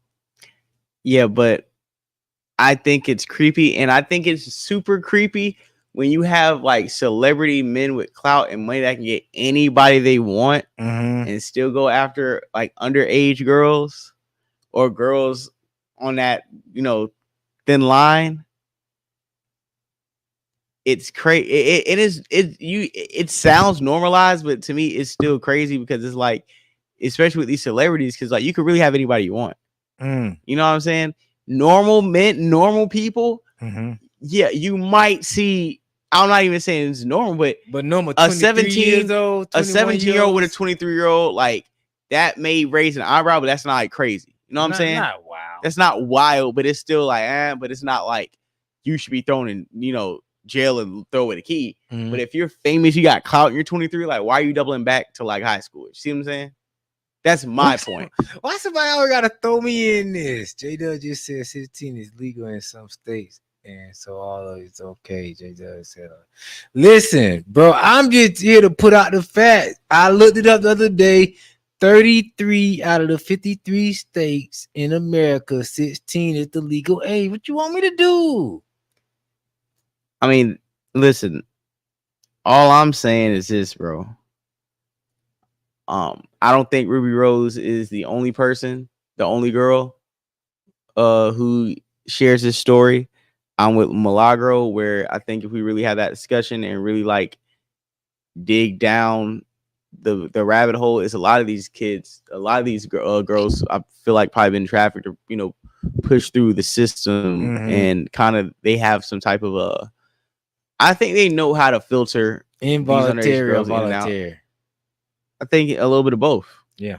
And like I said, me before I say this, man. If you are over the age of 18, just mess with somebody who's over the age of 18. Like if you're 19, you're messing with a 17-year-old. All right, cool, whatever. If you're 20, you're messing with a 17-year-old, who knows? Once you get like 21, it's like, come on, my nigga. Now, if you got like a age gap difference, say like you're like 30 and your girlfriend's like 21, 22, right? I don't really care. You know what I'm saying? Like if you're like, if she's past 20 years old, it is what it is, right? Let's be honest. But if you're around that 18 and under, you tripping. No doubt. And Bleeding Tree. Yeah, I agree. Like niggas definitely going to jail for doing stuff with like when I was coming up. Like I said, I don't know where these new age limits have dropped, but when I was coming up, it was always on some shit where it's like, yo, if she is under the age of 18 and you are 18, you cooked. As of April 2001, of the total 50 states in the United States, that said 2021. Yeah. You said 2001. The 2021. Sorry, even better. Yeah. We can't. Yeah, that's a big ass year jump. 30 have the age of consent is 16, bro. That's what they telling me.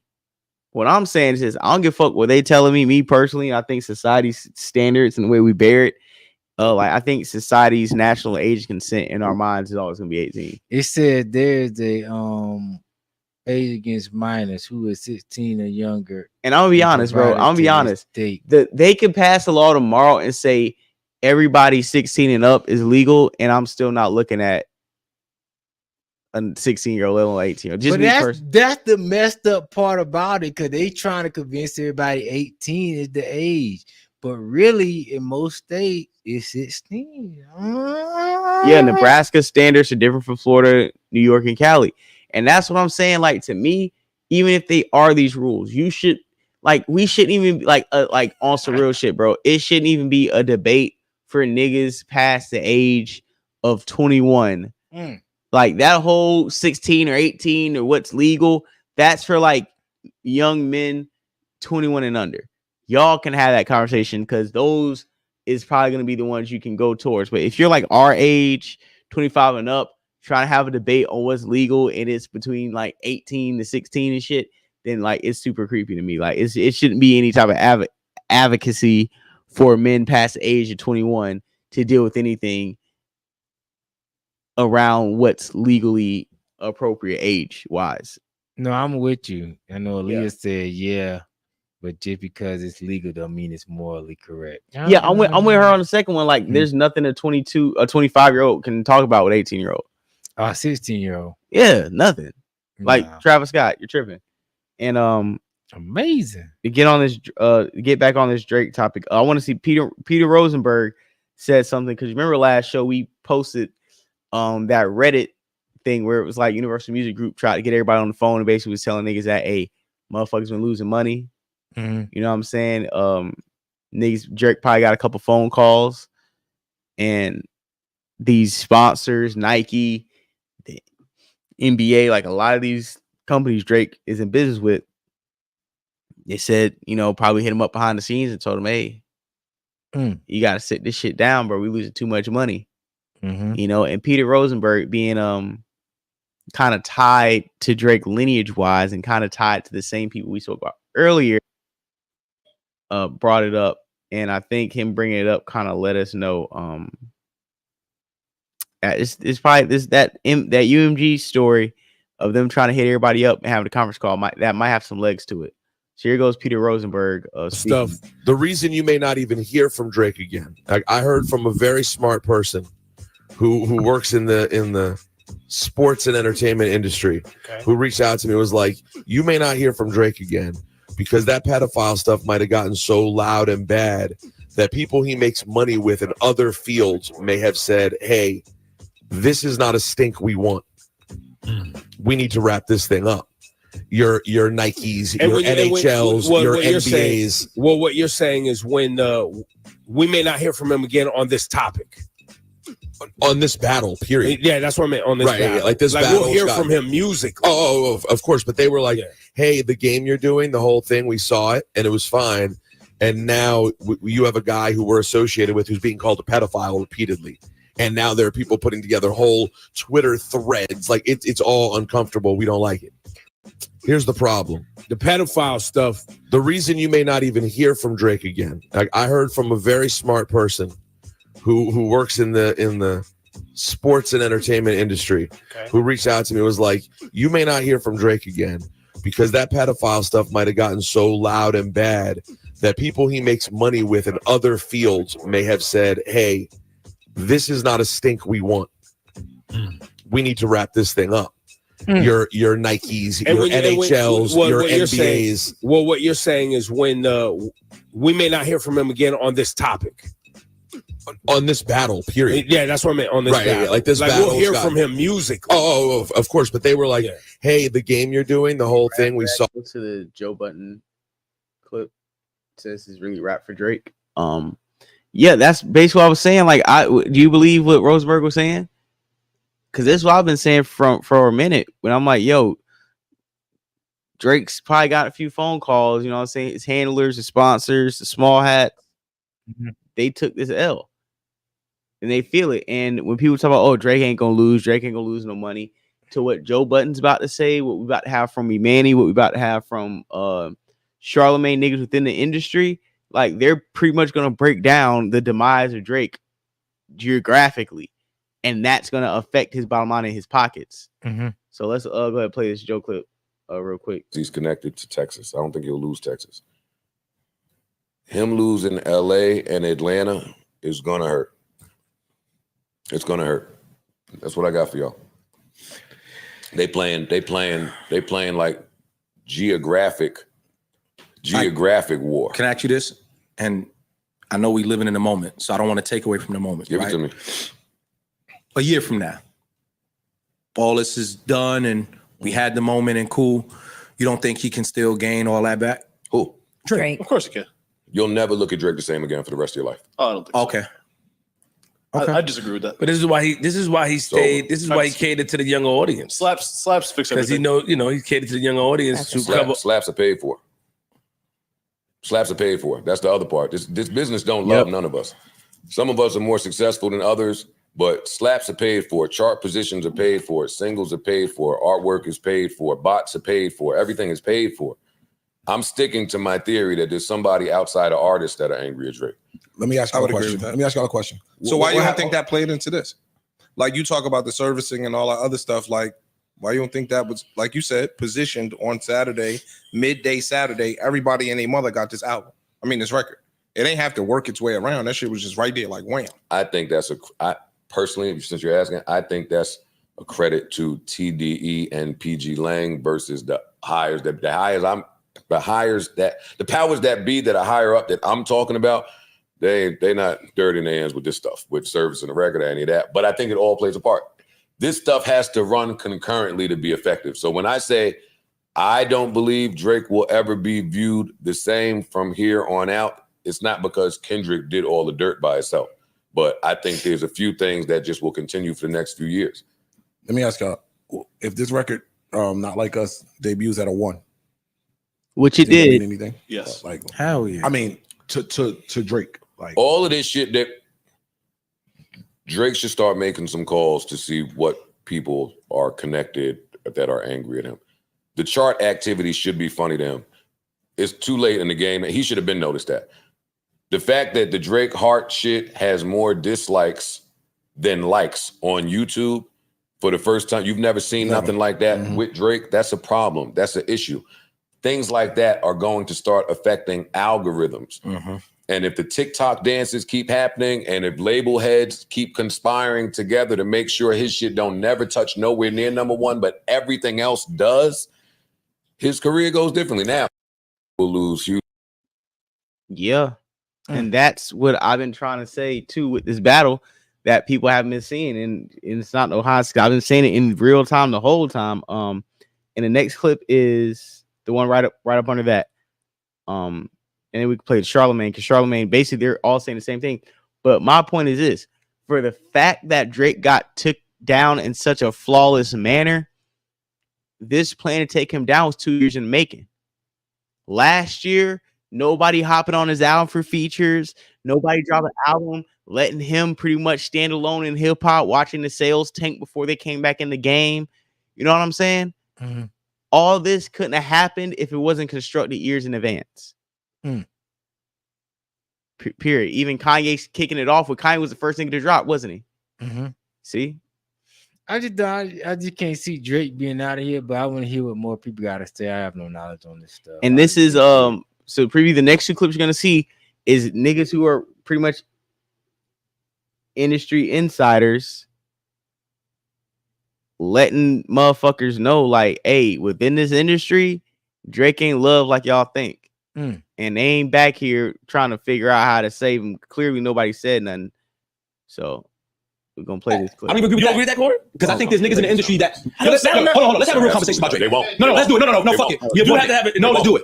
Let's have a real conversation about how niggas talk about Drake behind the scenes and how people in the industry talk about Drake and how they view him. Niggas view Drake like he's a corny nigga who grew up not getting no pussy and now he got money and now he's able to afford that, right? Let's just be real about how niggas talk about, and I know he know that's how niggas talk about Drake, right? But it's more than I just can afford that. He's playing like that. He's playing like that, right? Now, cool. We also know niggas in the industry who've grown up with that. Grown up with the swag, got pussy without the money. Now they got it and they start going crazy too, right? But we as men, we respect that because we feel like, yo, we understand that. You just got a little bit more to work with. We don't respect the Drake shit. True. And Drake mind is like, I don't give a fuck whether y'all respect it or not because I'm still doing the same shit y'all doing. Y'all just don't respect me for doing it. True. That's all this is. And Drake don't do nothing no different from what the rest of these niggas in the industry is doing. They just don't like that the fact that he's doing it because they don't respect him. They don't look at him. Thank you. I agree. I'm agreeing with it. Listen, I'm agreeing with it. No, you can't do it. I'm agreeing with you. My nigga, I know street niggas. Drake and street niggas who got respect in the street, who just as pussy hungry, that's just as fucking foul when it come to women, and we don't check them in the same way because of who they are. And a lot of niggas, some of the niggas' lives is gone. Some of the niggas have been shot over bitch. Stop. They can't beat him up. I'm not giving an excuse. They put hands on him, and the niggas that put hands on him. I'm not giving an excuse. What they do with Chris Brown? Send the letter. Like, you sounded it like I'm trying to give an excuse to Drake. I'm agreeing. I'm just giving the fact of what it is. Bottom line is, most of these niggas in the industry that have grown up a certain way don't like that this nigga moves in the fashion he moved because they never had a respect for him. You just said that a lot of niggas in the industry do that. A lot of niggas in the industry do not try to fuck everybody's bitch. That is not true. I think you're making two valid points. Imani's saying that he know niggas on the street. That's respected. That be trying to fuck niggas. Niggas had a respect issue with him. Yeah, that's solid. Put that to the side. That don't have to have something to do with your other point, which is, hey, how you moving out here? Now take the niggas that combine them. Hey, the nigga I didn't respect is moving a certain way. But if you isolate any one of those categories, they all stand, which is what Flip is about to say. Which is what I keep saying to y'all. If y'all know anybody in real life that moves that way, there's nothing you gonna come here and say about it. You're gonna get far the fuck away from that weirdo nigga. You might get something done to that nigga. True. That's not, we living in Mythland somewhere. You introduce him to your girl, extra friendly, smiling. And he do that exchanging numbers 19, 30, 40, 50, 60, and 70 times. And it ain't just rappers. But you might the athletes, the actors, the golfers, the executives, the tech people. Yeah, but Joe, the difference is you might be more comfortable being way more vocal about that nigga that you never respected than the other nigga. Because most of the time you're right, you'll get away from the nigga, but you don't really go out in public and talk about. Oh, I wish we could do it. I wish we could. He's right. I really wish we could. He's right.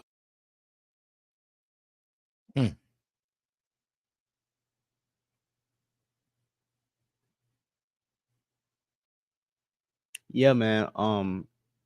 Just like, and we're gonna play this Charlamagne clip to send it on home. I'm telling you, a lot of people in the industry wanted Drake to go down. Niggas don't like Drake.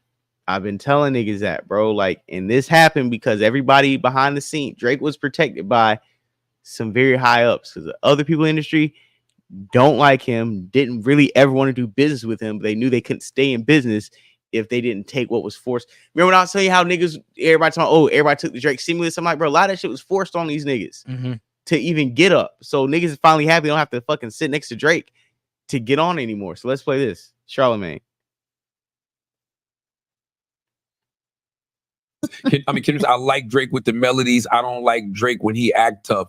I've been saying for years, I don't like, I say I don't like when Drake sings. I like when he raps. I've been saying, when Drake did that video back in the day, I don't remember what video it was. It was when he had the hoodie on and the headlines, and it looked like they was all like a flash mob that was going to run up in a store and steal every goddamn thing. Like they just couldn't wait to run up in H&M or something and just take everything off the fucking shelf. Like I didn't like that either. You gonna make a nigga bring back Puff?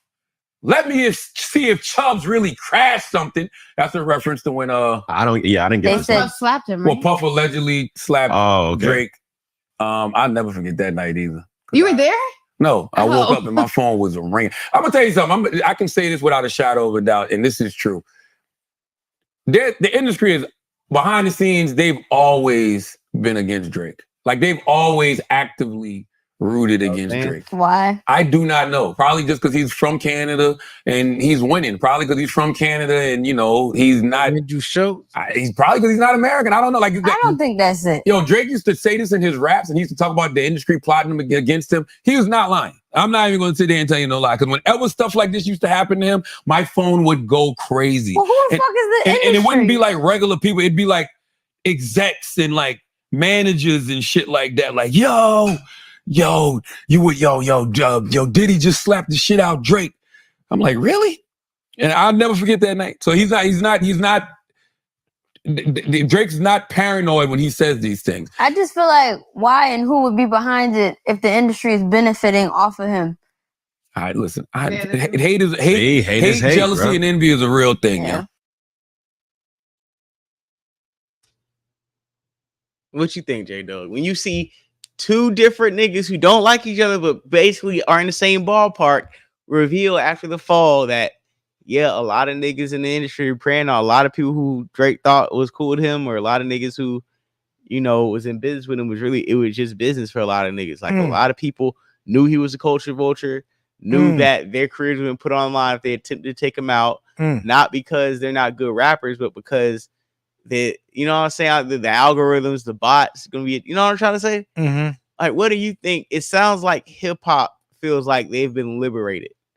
It sounds like that to me too. Like I say, you know, Drake is just one of those people they feel like the industry couldn't get past. Now that they feel like when Kendrick, I feel like they putting all their chips in eggs in the Kendrick basket. I feel like it worked. Now we have to see how Drake career is affected about everything that's transpired. To me, I feel like we can't get Drake out of here. I feel like he's too strong. I feel like his fan base too big. I feel like his reach is too big. I feel like he's too big far as the industry. I feel like he could drop some BS and it sticks. But I could be proven wrong. I feel like that worked before. I feel like Drake is gonna get reverse of what he's got before. Like when Drake can get a pass to do anything because nobody cares, his new Drake song, he'd be farting on this bitch. It's a Drake song, so it's a hit. I think now people are gonna be overcritical. Like he could drop a hit and niggas gonna say it's mid or it don't cut. It won't cut it. But if he would have dropped it like a few years ago, it would have been a hit. But it was like now people are gonna be overcritical of Drake. I think what you've seen of Drake is what you see a lot of times when you suppress certain things long enough. Once the tide turns, you're gonna see an overcorrection of what should have happened. Like the Me Too thing, right? When women start getting their just due, then you start seeing a bunch of wild Me Too shit come out that was unnecessary, right? Or when you think about like certain rights that get passed, and then there's like overcorrection. Now you see people of alternative lifestyles reading books to kids and having like drag shows in front of kids. You know what I'm saying? Or like with Drake, I think niggas wanted Drake to sit down and have pushback, but the overcorrection is going to be if Drake's career is forever altered and he can't drop a hot song to save his life. You know what I'm saying? Like if the industry just like we're done with Drake, I feel like it'll be overcorrection. But I feel like it's a long time coming, and this is what happens when you try to resist what the people have been trying to do for a long time. And once it finally gets pushed, I haven't seen anybody mourn. I haven't heard anybody being sad about what's happening to Drake. All I've been seeing is everybody of every sector outside of his fan base celebrate. It's like the villain has finally got took down or something. Know what I'm saying? So, yeah, I feel everybody feel like Drake. It'll be hell of a surprise. Like even if Drake go from selling, say 200,000 the first week to selling 150 the first week, 150K. But it's still a success for Drake. That's more than your favorite artist is selling that first week.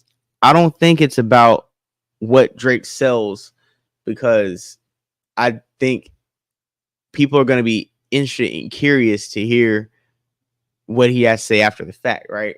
So I think first week sell all that shit. I don't think that stuff be mattering to Drake anymore. I think does the music resonate with people? Because if it was all about sales, he would have never jumped out on Joe Budden when this shit dropped. He would have never dropped the Scary Hours 5 as a response. He wants the response from the records more than the sales, because to him, he done sold as much as you can sell. Like the numbers don't matter to him no more. It's about, do you feel the music? But what he don't understand is you traded that in for the numbers a long time ago, to the point where you gotta think about it like this, bro. Will any new artist will hesitate to collab with Drake if they got the chance? Not right now, no. No, that's what I'm saying. That's gonna keep him right there where he want to be, bro. It's like, yo, I can still get a feature from that upcoming artist. I can still get the feature from the artist in the you're asking will artists turn him down? I'm just saying, will any relevancy turn him down? I don't think anybody wants a Drake feature right now. You serious? When I say that, I'm not talking about. No, you know why I'm gonna say that? Because it's like this. Even if you're an unknown artist and Drake gets with you, it's gonna be bad press around him because they're gonna say he's. Listen, anybody Drake tries to stand next to is going to. It's like Drake is like that stink ass thing in school. Anybody he's standing next to is going to be associated with that stench. If you stand close up to him, nobody wants to stand close to Drake. Nobody wants to be in a picture with this nigga. Nobody wants to be on his next single. The new niggas still want to be with Drake, bro. I'm telling you, it's just like there's too many narratives already cooked up, ready for Drake to come back out. Yeah, but Kendrick Lamar have to come back out and push those narratives. As long as it's not no ongoing beef.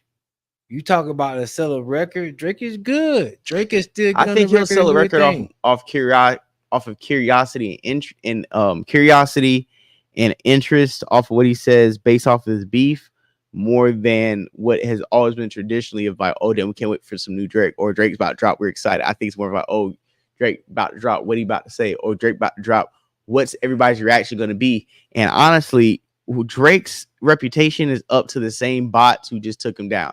If Drake drops and the same people who put them bots out on this beef drop a whole bunch of bots, and then his shit drops and be like, oh, this album's ass, this shit's trash, then that's gonna sway internet opinion. You see what I'm saying?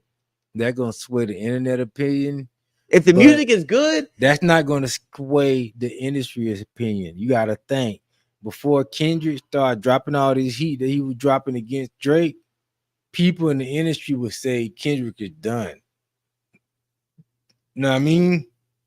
And we still don't know what Kendrick gonna bring to the table when you talk about a project wise beef. Yeah, he won the beef. Okay, like Honestly Nevermind was a great Drake album as far as him experimenting sounds, the vibes, great music. Because certain niggas called it trash, everybody called it trash and never went back. That's the power of even when he's hot. If the right people or the right amount of people don't like what you do, then people aren't going to give you a chance, even if you're Drake, because that album was good. Nobody can tell me that shit was trash. And I'm a very objective Drake listener. But for the fact that people didn't understand it, there was no promo runnings and know what they was going to hear, and you just dropped it with a different sound, people were not ready for that. If you would have promoted it and told people, hey, guys, I'm about to drop a dance album. Hey, guys, it's going to be a new sound. Warrant people, train their ears, how to roll out, like people like how to roll out for all the dogs. They have to roll out for everything else. When you give people rollouts, they know what to expect. The future Metro rollout. Reason why it resonated because the rollout matched the sound. When your rollout doesn't match the sound, or you don't have a fucking rollout and you're trying to introduce a whole new sound we never heard before, we can't even fuck. Look. To be honest, that proved my point. Cause Drake already been tested to say, yo, I don't have to drop nothing that is critically acclaimed. I can drop something that's not promoted, that's not advertised, and still get some type of traction off of this album that I didn't even promote. Somebody gonna like it. You know what I mean? Yeah. Now, I'm not saying like Drake is gonna sell 20,000 copies for. I'm not saying like happen. What I'm saying is like niggas ain't gonna just like not go to his music and see what he's doing. Did that already with Honestly Nevermind. What do you mean? They did that already to where people that he would expect to come listen to his music didn't rush to hear it. No, they didn't, and that's his lowest selling album of all time. That's what I'm saying. So his lowest selling album is still better than all of his opposition and coming out him best selling album. And some of them, but the main point is this: yeah, we saying that with Drake at his peak, pretty much coming off of CLB, like with Drake still cool. What we're saying is what anything he puts out after, he's not going to go lower than his worst. That's what I'm saying. I don't know, because you know what I think too, and what the industry been saying, a lot of his numbers been historically inflated anyway. So what happens if you remove if Drake the number inflated, then inflation, everybody who's after him is inflated. Because think about it, when Kanye dropped Donda and that shit broke all the records, then Drake dropped and then that shit broke those records. It's like, man, come on, put him against Jay though. But what I'm saying is CLB broke all of Donda's records As far as like Spotify, CLB was selling more than Donna at the time. That's what I'm saying. But how was it selling more when everybody was listening to Donda and it was consensus? No, Donda was selling more. What I'm saying is we know it was, but all these billboards and all these metrics are saying Drake was selling more. When everybody was like, bro, we're all listening to Donda. Nobody is lit. That was my main point about when Drake was hot. We can't worry about they that. would put him. People that's gonna still happen. That's gonna still happen either way it go. That's the industry part of it. But I'm telling you, industry wise, just that part of it, you will never see a decline in what Drake does. You just will as far as what numbers and music, that's crazy. It's definitely gonna be a decline. And it was already a decline in his album. Think about it. For All the Dogs was everybody's saying For All the Dogs was Drake's worst album, and why? That's fine because nobody collaborated with him. But you think Drake can't grab Yeet? You can't think Drake. He just did. Nobody wanted to hear it. But you can't think Drake grabbed Playboy Cardi. Nobody wanted to hear it. Or Little Dirt. Or any of these guys. Nobody wanted to hear those records. Nobody wanted to hear it, but you think he couldn't grab those guys and sell a record? He did, and he couldn't sell it. It's like he used to. He always sell it. What I'm saying is selling a record. Yeah, we get. If I'm saying my floor, yeah, I could sell 100,000. But when I was selling 600,000, and now I'm selling 100,000 after the thing, that's just what the record industry at. I feel like Drake could hop on a track with Taylor Swift and sell a record. He's selling a record.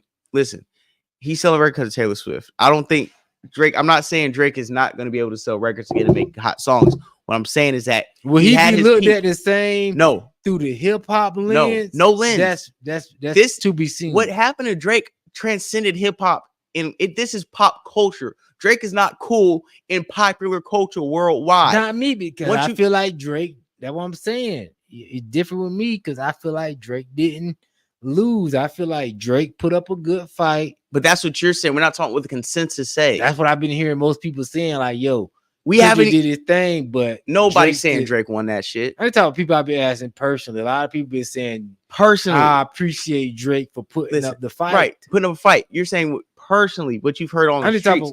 We're talking about internet. We're talking about massive scales of votes. But we're talking about worldwide. To be seen whether he affected by what you're saying. But all I'm saying is based off of the current status and basically Drake sales already declining before this because Drake has hit his peak before this even happened. Right. This is like somebody going on the downside of their career and something happened. And Drake's downside may be somebody else's best day. We know that. See it, but bro. I don't think Drake is gonna be anywhere better than where he was. I don't see Drake taking that big of a fall from this. Like Kendrick is pretty much where he was before the beef, and Drake probably would take a little bit of dive for the next couple months. But I feel like if Drake get in the booth and musically comes out with something that's valuable, he gonna be right back to that Drake that he was. Niggas gave that man 20 years to do that. Kendrick is who gotta prove himself next, bro. I think it's a little bit of both. I just think with Drake, he just has that stain of not being cool, and that's hard to get rid of in pop Drake culture. Always cool. Nah, bro. Like I don't. It's just like when people say Kanye will never be cool again. Kanye creates his own way. You see, you can't compare Kanye. The only way you compare Kanye and Drake is say they don't write all their raps. But I'm just saying anybody could come back. If Kanye could come back, Kanye come back. But think about Kanye come back because he's still the people's champ. He begat. Remember when he walked through Chicago, put his hand out, and niggas had enough respect not to touch him because Jay's like a deity. Yeah, Drake's not a deity to people. I wouldn't say that. I feel like Drake. He's a deity to his fan base. Kanye is a deity to niggas. You could not like Kanye. You could be like, fuck Kanye. It's still like you're still like this. Kanye still can get off a 5-minute rant, a 10-minute rant. Just people want to hear what the fuck you gotta say. Drake is a pop star. Kanye is like on that deity level, that Michael Jackson level, that Madonna level, where it's like we can't touch you. But we're gonna wrap up the show only because I don't 3-hour streams can't really get processed. Comments. Yeah, definitely read a couple comments. I see Drake falling, especially with the pedal stuff, or at least for a while. I don't think he's gonna come back unless he drops something monumental, and that's coming from a favorite. I'm telling you, I'm the same way. Like after this ain't no shit you can drop a hit record and skate off on. Like nigga, you got stained, bro. Like it's over for that Drake era. Is done. I have to see, but that'll be a massive fall. Music changes every couple years. Drake has been great at riding different waves because people want to have his feature. Those days will start to fade. Ye can stay on his own. Drake can't. That's what I've been saying. Ye has proven, like, dog, niggas, and Ye's proven this. Everybody, listen, Ye and Drake. Ye has been canceled way harder than Drake, right? That's what I'm saying. But Drake he's got able a to come little back. You know room. why? Because the industry, the people, them artists stand there. The more Ye gets canceled, the harder them artists stand next to Ye. Think about it. Yes. Drake gets canceled, nobody standing next to him, and Kanye got canceled for way, like, proving like you're anti-Semitic. We might lose money standing next to you. They still do it. Drake is like this. It's just it's a rumor. We don't want to stand next to you. I will have to see it. Like I say, I may come on another stream and change my mind, but I will have to see it. If Drake fall that hard, I'll be surprised, bro. I will be hella surprised. I feel you. Let's go ahead and wrap the show up, man. Breakfast and Facts podcast, episode 112. Salute to everybody in the building, man. Thank you for tuning in. We had got like 120, 130 people in here tonight. It's a dope show. Cash App, y'all hit Cash App. Appreciate it, man. You know what I'm saying? We about to upgrade that fry to a large. You know, want to say thank you for everybody, you know what I'm saying, who's rocking with us tonight. It's been a great show. We're gonna be doing some live streams probably this weekend. For the most part, we're doing some live streams. We're still gonna be uploading clips. Please go to my YouTube. I think I'm 10 subscribers away from 5,400. So let's hit that 5,400 mark. Let's get 10 subs from Twitter. Go hit that link. Perspectives Facts Podcast. Thank you guys so much for joining us. Catch me on Twitter. We'll be tweeting. Catch me on the Star Report. About to call in, see if he's still live, and we're gonna go live, man. And we will stop playing They Not Like Us probably tonight. We'll go back to our normal schedule, DZ Redline tracks. We usually do, but you know, he gave us this. Kendrick gave us this song. So we're gonna run it up. You know what I'm saying? Because the people won. Let's go. I ain't gonna lie. Hey, Mustard on the beat, ho, Debo, any rap nigga, he a free throw, man down, call her Amber Lambs, tell him breathe, bro, nail a nigga to the cross, he walk around like Tizo. What's up with these jabroni ass niggas trying to see Compton? The industry can hate me, fuck them all and they mama. How many options you really got? I mean, it's too many options. I'm finna pass on this body, I'm John Stockton. Beat your ass and hide the Bible if God watching. Sometimes you gotta pop out and show niggas. Certified boogeyman, I'm the one that up to score with him. Walk him down whole time, I know he got some hoe in him. Pole on him, extort shit, bully the floor on him. Say Drake, I hear you like I'm young. You better not ever go to cell block 1. To any bitch that talk to him and they in love, just make sure you hide your little sister from him. They tell me Chubb's the only one that get your hand-me-downs and party at the party playing with his nose now. And Baca got a weird case, why is he around? Certified lover boys, certified pedophiles. Wop, wop, wop, wop, wop, that fuck him up. Wop, wop, wop, wop, wop, I'ma do my stuff. Why you trolling like a bitch, ain't you tired? Trying to strike a chord and it's probably A minor.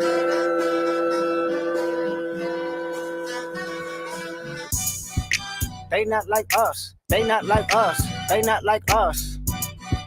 They not like us, they not like us, they not like us. You think the Bay gon' let you disrespect Pop, nigga?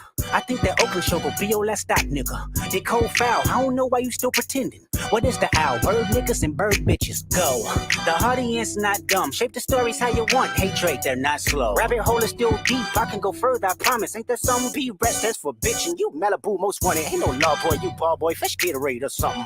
Since 2009, I had this bitch jumping. You niggas will get a wedgie, be flipped over your boxes, or over your foe. The other vaginal option, pussy. Nigga better straighten they posture. Got famous all up in content. Might write this with a doctor. Tell a pop star quit hiding. Fuck a caption, won't action. No accident. I'm hands on. He fuck around, get polished. Fucked on Wayne Grower. He was in jail. That's conniving. Then get his face tatted like a bitch apologizing. I'm glad D-Rose came home. Y'all didn't deserve him neither. From Alondra down to Central. Nigga better not speak on Serena. And your homeboy needs subpoena. That predator moving flocks. That name gotta be registered and placed on neighborhood watch. I lean on you niggas like another line of walk. Yeah, it's all eyes on me and I'ma send it up the pot. Ay, put the roll label on me. I'ma get them dropped. Ay, sweet chin music. And I won't pass the ox. Ay, how many stocks do I really have in stock? Ay, 1, 2, 3, 4, 5 plus 5. Ay, devil is a lie. Here, 69 God. Ay, freaky ass niggas need to stay their ass inside. Ay, roll their ass up like a fresh pack of Zod. Ay, city is back up. It's a must. We outside. Ay.